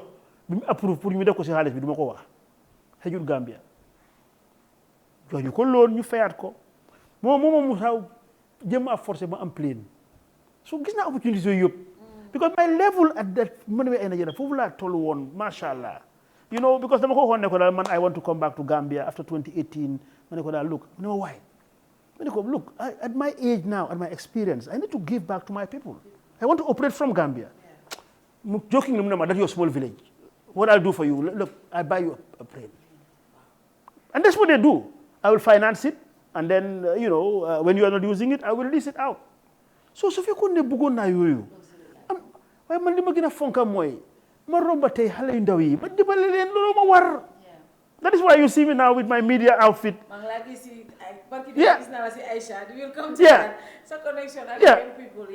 so that's really loolu dina suma xol man loolu ma neex so commencé du si yéen ay pour ma dugg si politique du ma ci dugga but I have promised myself that lu ma gis lu baax dinaa ko wax lu ma ne gis lu bon du ma ko wax ëpp li dinaa dox dem ko suñ ko defut dinaa ko binda o dinaa ko wax suma social media page. That is divided. It's divided. Tu fii rek nag soo demee Serang moo gën a garaaw. Nigeria to a certain extent xam nga Nigeria River State fu ma nekk gouverneur bi dañ ko bëgg a impeach xam nga lu mu def dafa daaneel bi National Assembly bi daf ko bulldoze to the ground. So they ngay impeach mu ne lan because dafa amoon safara bu ndaw bu fa amoon. So we have seen the worst. And really it's an African thing these days. People, the distance they would go, in politics, you can only tell that it's their own personal benefit. So ni ma gisee fii daal mooy it's going from bad to worst. Fini, you are either with us or you are on the other side. It's rather unfortunate. So I am hoping and praying, especially for the young ones that are coming up, that they see something different. And that must be cultured. We must work on civic education. Allowing people to have different opinions. Man suma doom yi ñëpp bëgguñ li ma bëgga. Suma Charlie, Senegal laa sëy. Man, when I was organizing my business, actually I said it on Peter Gomez's program. 20 years ago, laa jël suma business ma divide leen ko ñoom foo ku si nekk 25% man doruma ci dara. Man am share sax TAF Africa Global. I don't own a share there. Go to the registry. Suma post bi fii suma xëyee suba dugal fi $2,000-3,000 yi waaye yàlla bu ma gis lu ma may ma may la ci léegi police yi bañ am ku ma studé doom sax ma day joxe dépasse. That's who we are as Gambians. So this is what I enjoy. Li laa xam. So again rek politique bi already start na ñun mënuñoo stop politique loolu bëgg a jaaxal fi mu nekk nii from 2021 ba tey ñu ngi politique. No, and can you have a time before they stop? What I believe we should work on a master plan, and that master plan is a vision. You outline ko. I'm going to talk new wasi like a national dialogue. Okay, for some project here in Buga. For example, if you go to Dubai, although it's an anarchy in Dubai, but we need to now think out of the box. What is it that works? If you really go into argument, man, someone like on 2-time limit, 2-time. No. Man benn time 7 or 8 years nga ñëw dem sa yoon 2-time yi dafa gàtta Fatou dafa gàtta 4 years 5 ñeneen ñi 4 years sax xam nga lu dee xew dañ dee ñëw suñ ñëwee ku toog one da nga njëkk a seet ñi liggéey sa gannaaw comme what's going in Senegal now it will take you 2 years to settle down pour nga jëm a clean loolu commission yeeg toppaloo jifin ba pare rek nga xalaat ne yow des na 2 years maa ngi war a campagne ngay xelaat pour am second term soo duggee second term bi yaa ngay xelaat pour yow tam yu ñaaw yi nga defa yooyu na nga ko nobee foo ko denca yaa ngay ut ku la koo fa teg so man daal foog naa ne daal si man laa wax suma opinion suñ buggee because su saa génne lu ñu tubaab bi jox rek la ñu war a jël suñ ñu amul benn 8 year term soo ñëwee mu war la peg na doo ñu waat nga liggéey nit ñi la fa teg give you a mandate waaye koo xam ne tam suñ ko joxee 8 years bi te mu jël beneen direction dafa am léegi dafa ñu xaar fo 8 years waaye nag 8 years ñun fi baro ñu am moom 8 years di 8 years gudul gis nga xam nga lu problème bi mooy gis nga génération la lu nekk génération la dañoo toog ne léegi Gambie dafa naxari Gambie yàgg naa naxari ñu tey ku nekk ak sa jamono loolu nga xam so 8 years si life span yi dëkka lu dara waaw li important rek mooy structure si na solide comme like constitution bi properly living clauses yi war faa nekk fa institution si dox bu baax policy si dox bu baax areas du nekk dara so ma daal loolu laa góom politique bi fi mu nekk loolu nga ma laaj currently tilim na torop it's really dirty léegi koo gis kolala laa seetee nit ñaa ngee nëbbu koy waxal da ngaa dem si ndaje sax kii di moytu kile man nag liberté boobu laa am bi fi Yaya Jammeh jógee benn tey kenn du ma aye ku ma waxal kenn du ma aye fu ma dem kenn du ma ayal ku ma share suma opinion boobu suma liberté boobu dañ ma ko baalal su ma neexee dinaa wax ak Adama Barrow naa dem si office am as the president su ma neexee dinaa dem si Ousainou Darboe o su ma neexee dinaa dem si du ma nëbbu loolu daal moom What word to describe any of these leaders? To describe them? Barrow, Ousainou Darboe, Halifa Sallah. I mean, yeah. Adama Barrow, if you want to describe him, look, I will always look at the positive side of things. Man, no lie, man. I'm a very optimistic person. And Adama Barrow is a very patient person. He's full of patience. Still patient? Maybe loolu foo pare nga argue naa ne président da baax naa bon na loolu moo fa àgga. Dama la wax rek dama ko describe. Mom, he's very patient. And you have to give to him. Okay. So who is next? Ngarekan? Dabo. Usainu Dabo, you have to give it to him resilience. You know, resilience, why? Because since 1996, he has been opposition. Lu nekk daj na ko. Lim daj nag fii kenn daju ko fii. So that is something that you have to give to him. Loo ko bañ. am na ku ma waxoon kii kilifa gu foor la. te bi naa ko wax du ma wax ak lii nii. waaye loolu laa waxoon baro dafa am dama benn soxla. dem gisi ko. loo xam ne dafa cangoon fu yàgga daal ba final mu yéema ma ne ko nag lu nit bañ nag Adama Barrow mooy nekk loo bañ xaj bul ne ba ñuy weexul. You know, and we need to start to compliment for certain things. Yeah. Whilst we obviously, you know, are indifferent in certain things and we say it, ñoom tam nañ accept ne nañ leen compliment soo defee lu baax. Man si man li ma xam ne daal loo ko bañ jox ko. mooy Batin Haring Highway bi. Batin Haring Highway bi. Really boobu ma daal saa yu ma si dawalee rek. dama lay kontaan. Yes. Amul ku si ba pare economically. Yes. dafa am lu mu wékki si dëkk bi. dëkk bi definitely. loo bañ nag Adama Barrow nag ngir yàlla jox ko nag Batin Haring boobu moo ko moom. waaw definitely. moo ko initiate mu xew si leen bu na lañ daan daw su tawee Kotu bridge balaa ngaa cross mu rëy di lii but at least he has done something. So much, yeah. That argument will come up naka la ko defee fan la ko jëlee loolu maam la fii. xam nga yéen xaleel ngeen. gis nga di Banjul Serekunda highway bi. ñu ngi ko njëkkaa jox compagnie bu ñu doon ooyee Louis Dias de Losada. Afro Atlantic man ñu ma daan liggéey naa ñoom. I think at the time if I remember. It was about $36 million at the time, or dollars, or whatever. $36 was the figure. They messed up because they didn't undercut. You know, so contract bi yaaxu CSC loolu mën a isi Gambia. bi ñu ko yee CSC $84 million lañ ko liggéeyee. So loolu yàgg na fi contrat bu yaaxu ñuy ko defe naa ñu def lu baax nag encourage yu mën nañ muy yaaxu nañ encourage lu baax. So you were talking about compliment or dini. So about patient. Ousseynou Dabo resilience. Ousseynou loo ko mun di wax. daj na lu nekk ak gis nañ ko fi Mooda tëj nañ ko lu nekk jar na fu nekk. waaye benn tey fi mu téye mu ngi fa téye. yeah Halifa Sallah commitment. su fekkee déggu rek la. nga si déggu. jox ko Halifa. Halifa is the longest serving politician in this country. ñoom yëpp. dëgg la 1984 la start. And Halifa, when I look back, léegi nag ma gis ko mu ree Halifa bi mu ñëwee boobu maa ngi gën a nekk xaleel muy liggéeyal social welfare. te daan am benn programme in Radio Gambia. some sort of play la daan nekka. muy see wax ak ni mu daan waxee maa ngi fàttaliku booy bayre loolu yàgg na de loolu I must have been in my teens, early teens. But when I look back now for who he is and the way he operates.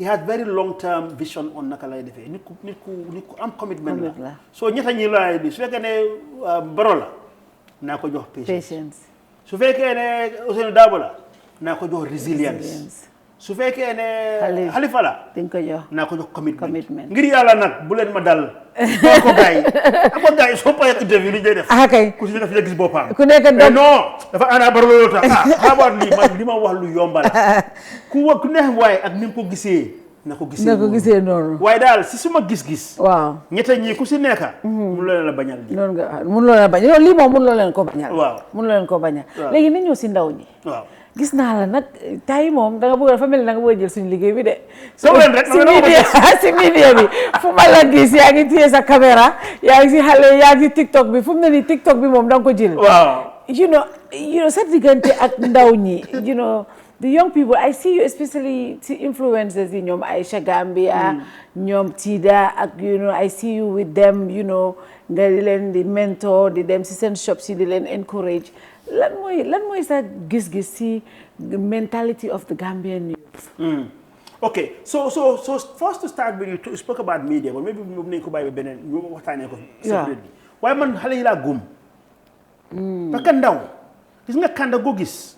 bu maa ngi koy jëlee sama sëriñ Maodo Malick. mu wax loolu mu ne ànda fonkal ànda boo xam ne da nga koy jaxase. ànda goo xam ne ay ndaw rek ñoo ci nekk boobu du dem. ànd goo xam ne ay mag rek ñoo ci nekk boobu yi du dem ànd balaa moo neex te baax da nga koy jaxase xam nga lu tax ndaw yi ñoo am doole lii moo def mag ñi mënuñ koo def waaye nag mag ñi ñoo am expérience am xel bi nag So bole ñaari no mo deliver. So therefore you must look at your youth folks. You know, they are the powerhouse, they have the energy, you know, they can do a lot of things that at our age we cannot do. And if you're investing into the future, you must look into them. Yeah. And actually the barometer is going down. Now, you saw in Botswana, a minister has been appointed at the age of what, 26 or so? Abdou Diouf, I think the time that he was a governor, the prime minister, he was in his early 30s when he was governor of Kaolack. Bibi Dabo, 25. 25? Yeah. So ndaw yaa gën a fi am place nag. Waaye xam nga li xew mooy. Xam nga ndaw yi dama lay dégg ñu naan non suñ taamee nañ ñu jox. waaw Gambie mosu ñu jox mag. Gambie mosu ñu jox mag. Mag mosu fee toog déedéet. waaw dëgg la de. Ndaw yi rek a toog di. waaw. Ndaw yi kañ ñoo fa dee yàgga ba nekk mag. Oh yes. Jawara was young. Jawara was 38 moo nekk. Saadaw Jammeh amutoon sa jabar. Jammeh 29 la amoon. waaw. Baro moo ci gën a mag about 50 la am. waaw. ñun ñi am 60 above. suñu taam la nañ ñu jox ñun. Musu ñoo jox di. Jamono fi fu mu ne nii ndaw yee ko. ba déedéet jamono mus na wécceeku xam nga lan mooy jamono. mooy yow li nga fekkee. waaye jamono always jamono la. kon ñu mosal leen yéen tamit. waaw dañ mosal mag yi tamit. mag yi mosuñoo jël seen toon de xale yi ñoo fa dee yàgga ba mag. oh yes. bàyyi ko xel. Gambia fii nii it was always been led by youthful folks. That's true. But they overstay. When they overstay, they end up now being old or at that age. But we have, I mean, very few people, you know, it has never happened in Gambia. And we saw it in Senegal when Abdoulaye Wade. And I believe it was the best. I believe Abdoulaye Wade was Senegal's best president. Yes, I still believe. At the age of 80 something. Yeah. But it's not only there. Malaysia, Mahathir Mohamad, he served as prime minister, he left. They called him back at the age of 94. So, again, when they discriminate. Leadership is not about age, it's not about creed, it's not about tribe, it's not about religion. Yeah.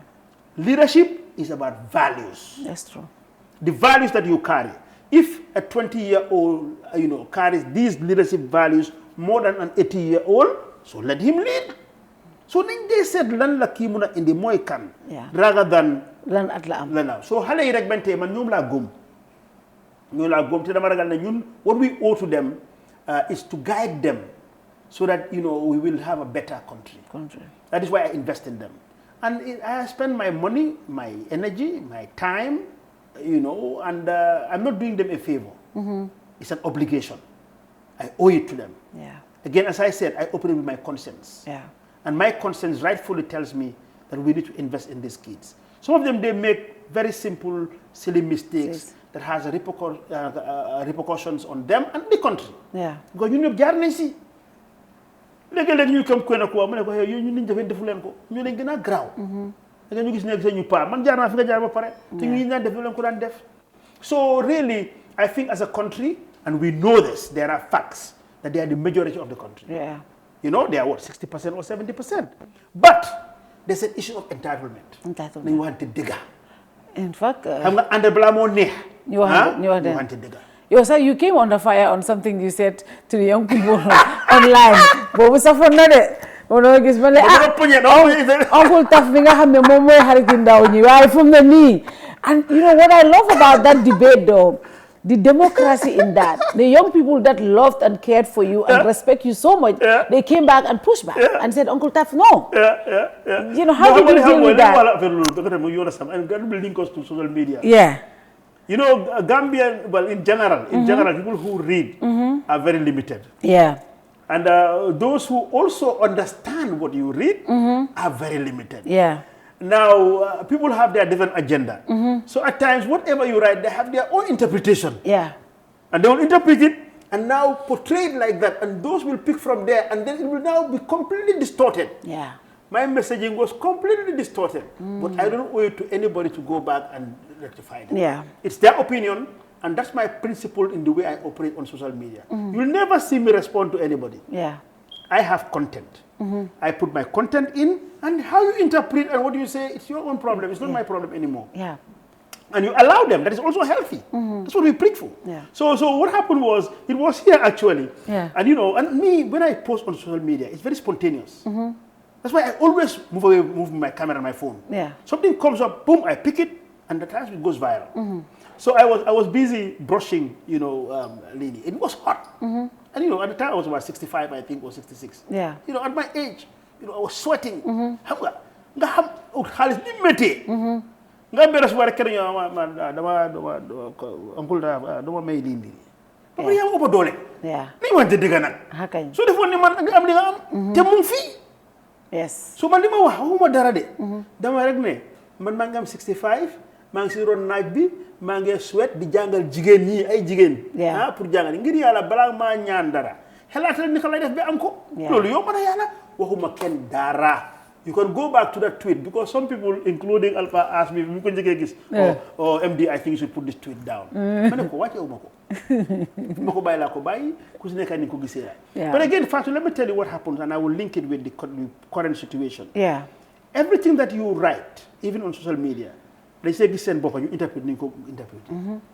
Te yop rek fan la mujjé ñaari bor la. Yeah. Ñi anda government ak ñi oppose government. Yeah. So suñu gisé né li laal na government ñu support la si. Suñu gisé né ñi oppose na ñi la support lifin la si. But really ñi suma jarbaat lañ ñi légui sax sama dem suma set lañ. Yeah. Dañu na encourage ñu yokka doole yokka cawarte. Xamné adina musul neex.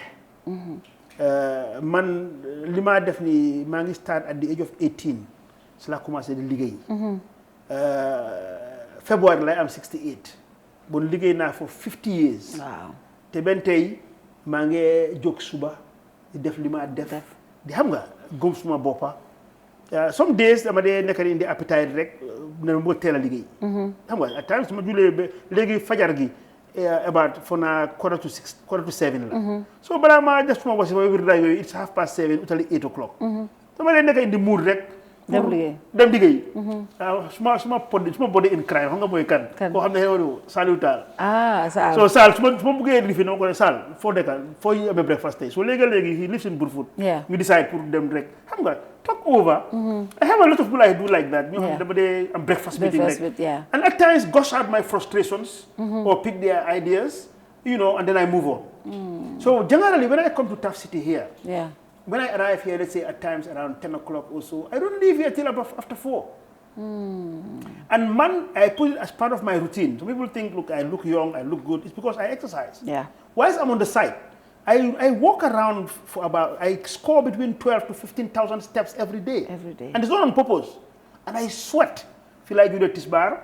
Then next morning, I have lunch with my kids because so we all eat at my daughter's house and madam for suma seti I suma seti yang fa then bala timis ma ñibi day bi jeex. But coming back to the kids, I want to appeal to them. Ne fo len dem adna si neexut. Adna si neexut. Jom moy yobu nit. We should work on how we change it. Yokka doole because there's too much competition in the world today. And li ko waral lu bari la lu Gambia rek even ñi nga xam ne ñu ngi dem back way di dem sax ñi suñ demee dañ ba fekk ñeneen ñu jógee yeneen dëkka ñu leen gën a sona. I was listening recently about Syria ali fa xew nga xam ne ñu waroon dawee Syria war nañoo bari 14 years am na ñoo xam ne gisuñ leen di masaka yi xew xam nga ñoo gën a métti àddina si yàgg naa métti waaye man dama gëm ne ñun suñ time ñi nga xam ne dañ toog ne fii lañ koo defee man lu ma am fii laa ko amee gënuma te Fatou su fekkee ne si liggéey la sant naa yàlla fu ma dem si àddina si ñu ràññee ma ci dara si wàlli xam-xam man dem ma université waaye nag taxaw naa nag Harvard nag jox fa ñu déglu ma Wharton Business School taxaw naa fa wax ñu fi ñoo joxee xam-xam fa mu gën a fooree su ma taxawee wax rek xamal da nekk wax ji dañ ma def ko what did you study? Where did you study? No, I didn't go to university. You cannot believe it.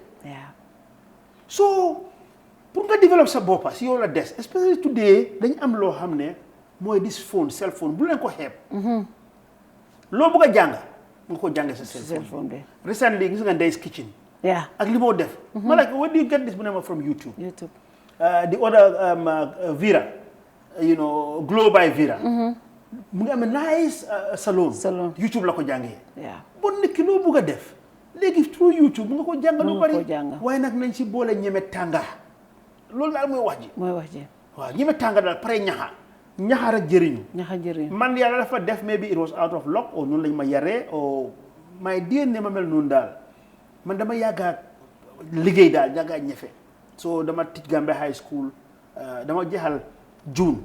September I was a teacher in Gambia High School. In woodwork carpentry. suma morom yi ñi dem jàngi docteur ñi nekk ingénieur di dem ma am liggéey ba alphabet ñu ma Kudang. Can you imagine? Wow. Young at that age.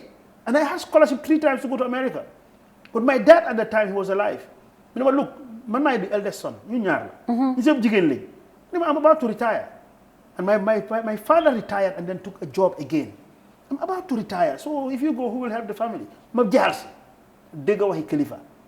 Ma am job alphabeti, yub ma Kudang. Time bobu. Legi la Kudang neex wala. Wow. Or dina def gi neex. Wow. 1977. Ma dem, you know, through alphabeti ma jàng yu bari doon ci ma doon yàlla wursagal ma. Man Fatou bala ma taka jabar sampa naa kër. Wow. At the age of 27, I built my first house. Think you feel like I mean? Wow. So really, and I see the opportunities up to now, I am really urging the young ones. Let us stop the complaint. I don't see for them rek dafa naxari. Nguur lu ne toppatoo nit tam yi waaye nag am na opportunities yu nekk fii benn tey boo xam ne mën nañ ko taab ñi fi tekkee bari nañ waaw so daal loolu laay lifin rek acca la ñu ak yu nag oncle Taf li wax amul li wax amul ñu werante la ñoo werante naan suñu ataaya démb suma goro dafa ñëw jógee Sénégal waaw ñëw dafa naan ataaya ma xiimal ko dafa waaru ñu ñëpp dañ xiim di ñun mën nañoo xiim ataaya ñun suñu vouye suñu campé yeeg yëpp you know so really and that's my relationship with the kids and I think I am proud to say I have seen some of them ñoo xam ne dëgg faskati jom yeah waaw am na ñoo xam ne ten lañ gëm ñu ngi def li ñoo def maa ngi leen si encourage ñeneen ñi rek ñi nga xam ne ñooy xala des gannaaw tuuti nañ góorgóorlu waaw ñu góorgóorlu rek moo tax doon góor now let's look at social media yes I see you because so we say you are so different because normally with your age you said we should not discriminate against you guys with your status, with your wealth and everything, you are so present. Your life is an open book. You put everything on social media. You are on TikTok. A lot of people will tell you, Khalifa, you maxi dekabi. No, nekuma Facebook, nekuma TikTok. You're on Facebook, you're on TikTok, you're on YouTube, you're on Twitter. Why do you think it's so important with everything that you're doing to be present on social media? Okay, I first realized the power of social media when I got interviewed by Wodemaya, yes. I didn't realize it was so powerful. He's so powerful. You know, I mean, when you have the right following, you know, and you have the right followers, I mean, if you have the right followers, you know how important it is and how you use it. So I just realized that my first interview with him went viral. Yes. Over 600,000 views. Yes. And you know, again, so I got contacts and business-wise, it was interpreted to people wanting to see me, wanting to know me. Sierra Leone. Yeah. When I went there, that morning, the minister had called his staff that this Gambian man that was interviewed by we need to go and get him. Yeah. Feka there, you know, the president will invite on. So the High Commissioner, you will move. Oh, guy, this man I was telling you at the management meeting today, he's here. He's here. So you see, and that's the power of social media. Apart from Fatou, guy you have TikTok, ñu pang si dañ ko nëbbu. ñu ngi si biir ñu ngi seet. ñu bay seet TikTok néew ta bañ. ñu fa dee seetaan lu ne daa fa nekk. Anyway, that's on the lighter note. Yes. But what that was pushed me originally. So I just analyzed it and man, that's who I am. I learn. Yeah. Man du ma dee wax dara mu nekk cast on stone. Suma family xamee nañ ma loolu. Suma liggéeykat yi xamee nañ ma loolu. Mun naa ñëw tee ma ne leen we are going left. ñëpp ne daa ko MD ne dafa ñoo dem suñu papa ne dañoo dem ma ñëw non we are going right. Dama waaw démb nga waxoon ñu ne left la may leen waaw démb la tey la. Flexibility is important in leadership. Flexibility. Leneen li mooy gis nga man Fatou ku ma xuloo bul si bokk de. su ma juboo doo ko yëg. doo ko yëg. bu ko man du ma dee mere forever. That's my nature.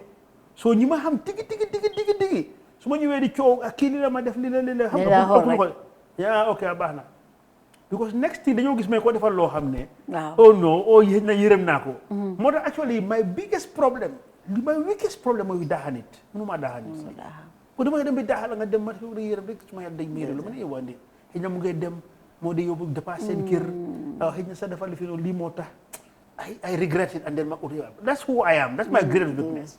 But again rek affaire social media, I realized the power of social media. What has it added to your business wise? Big time. Look your hand. Over 90% of our leads, sales leads are through my handles. Look your hand.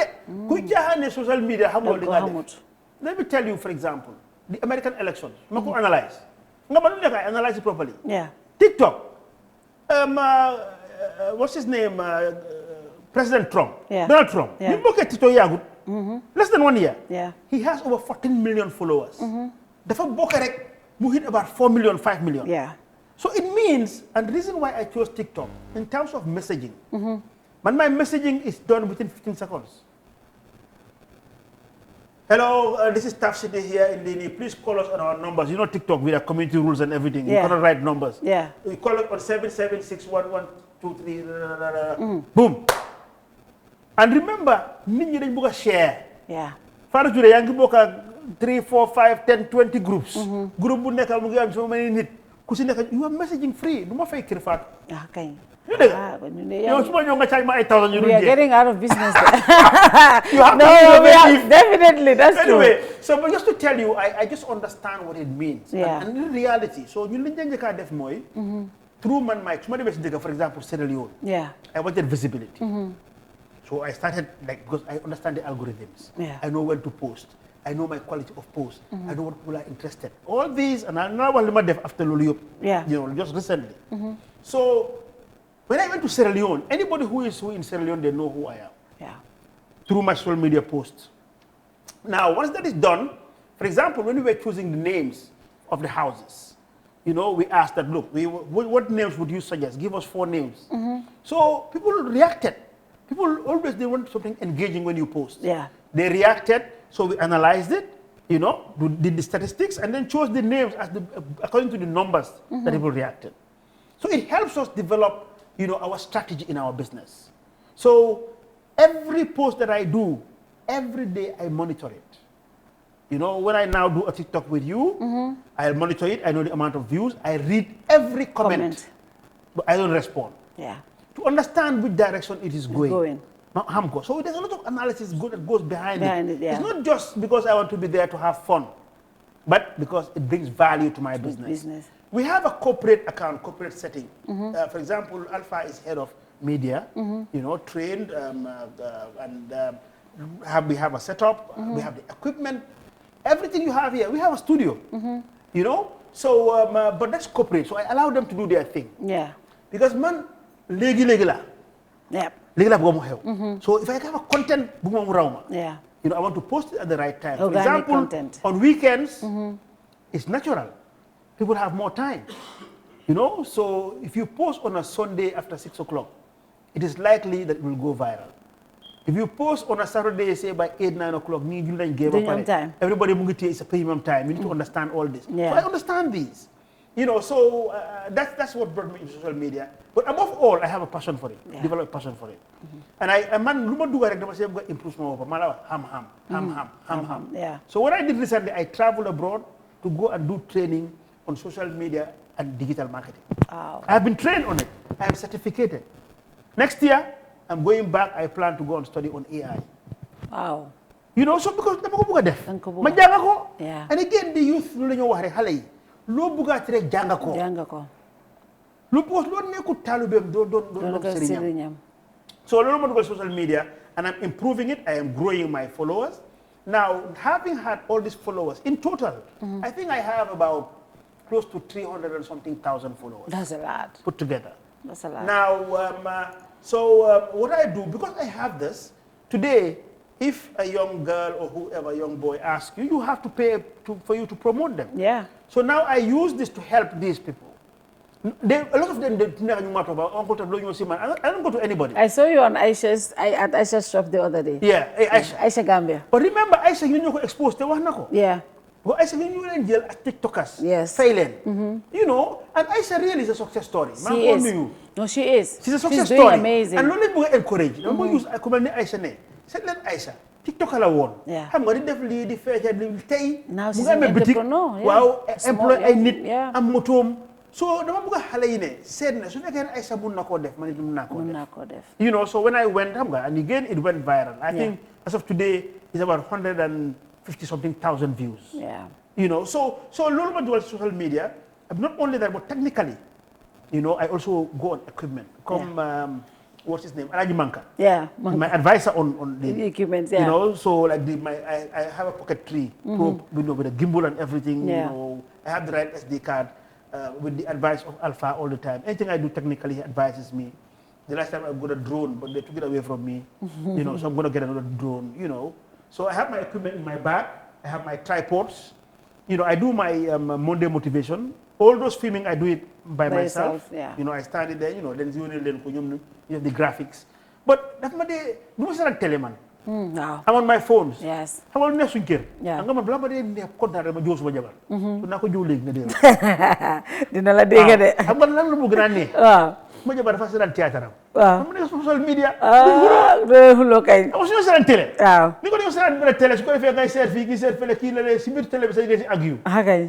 waaye ku nekk am bosi boppam. Ku nekk am si nga bëgg. So ngeen am problème. Kay. Again rek pour advice on relationship. So leen bëggee sëy bu yàgga.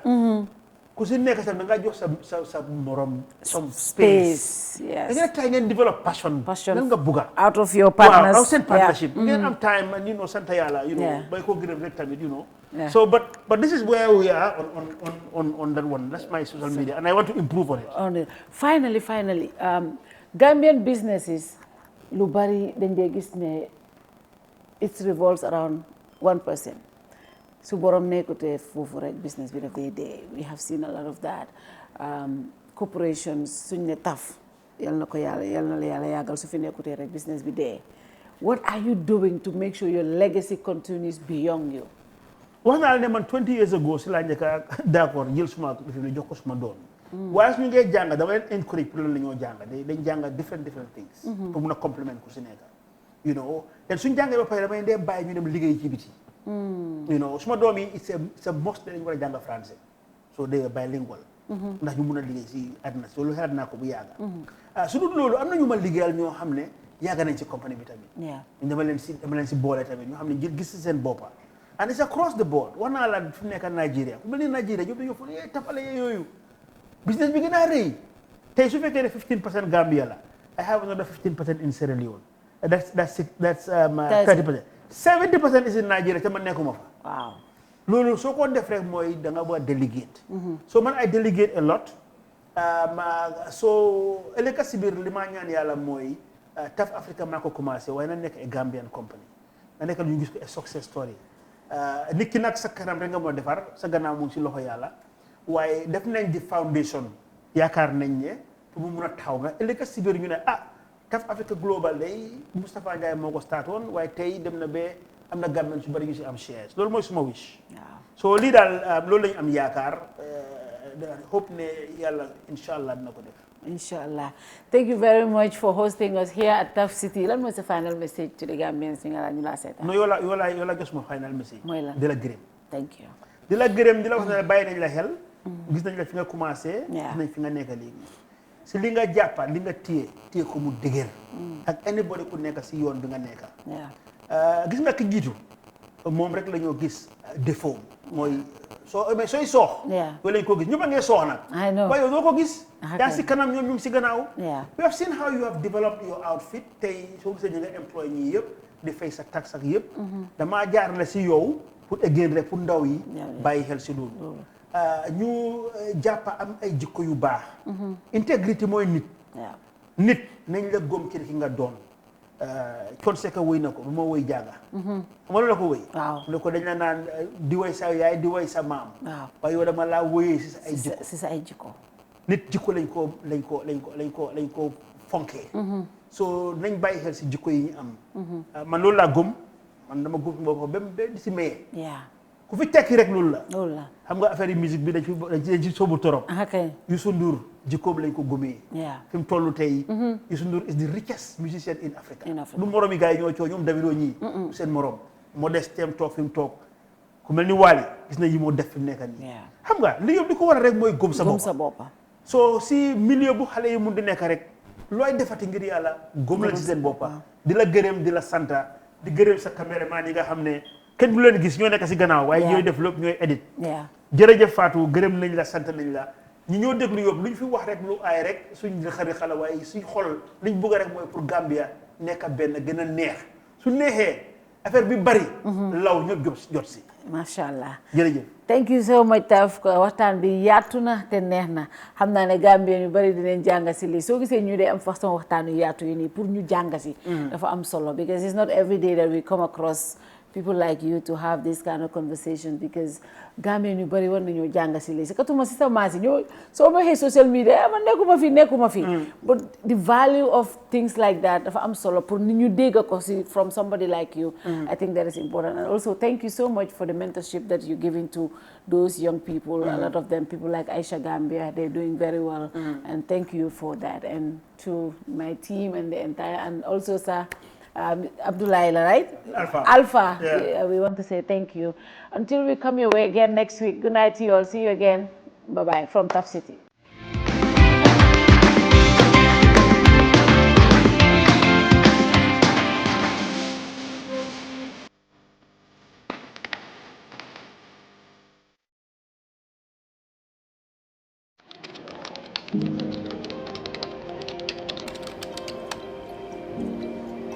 We are happy to announce the launch of our new logo.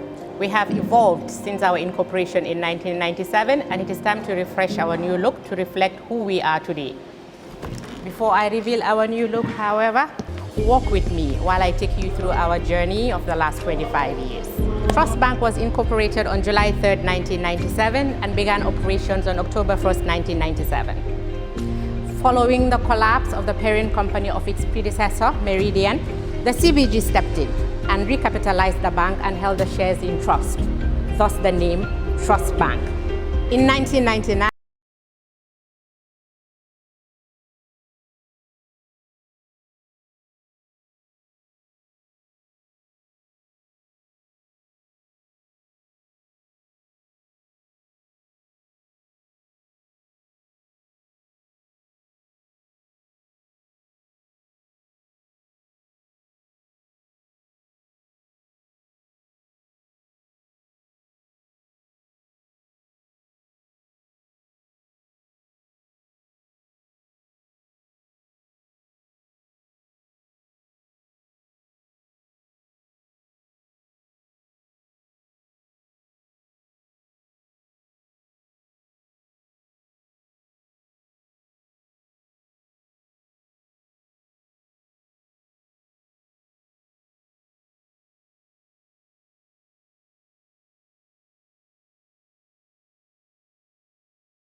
we remain true to who we have always been. As we look forward to greater achievements, we are rebranding to reflect who we are today and the future that we inspire.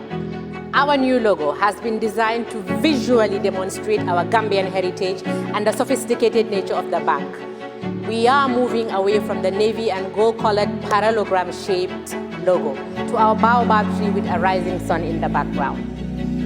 The striking outline of a baobab tree at sunrise is a familiar sight to anyone who has spent time in the Gambia.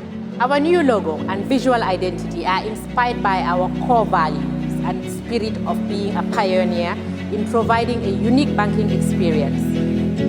It is a completely new look that better matches the transformation we have made as a company. But we remain your trust bank.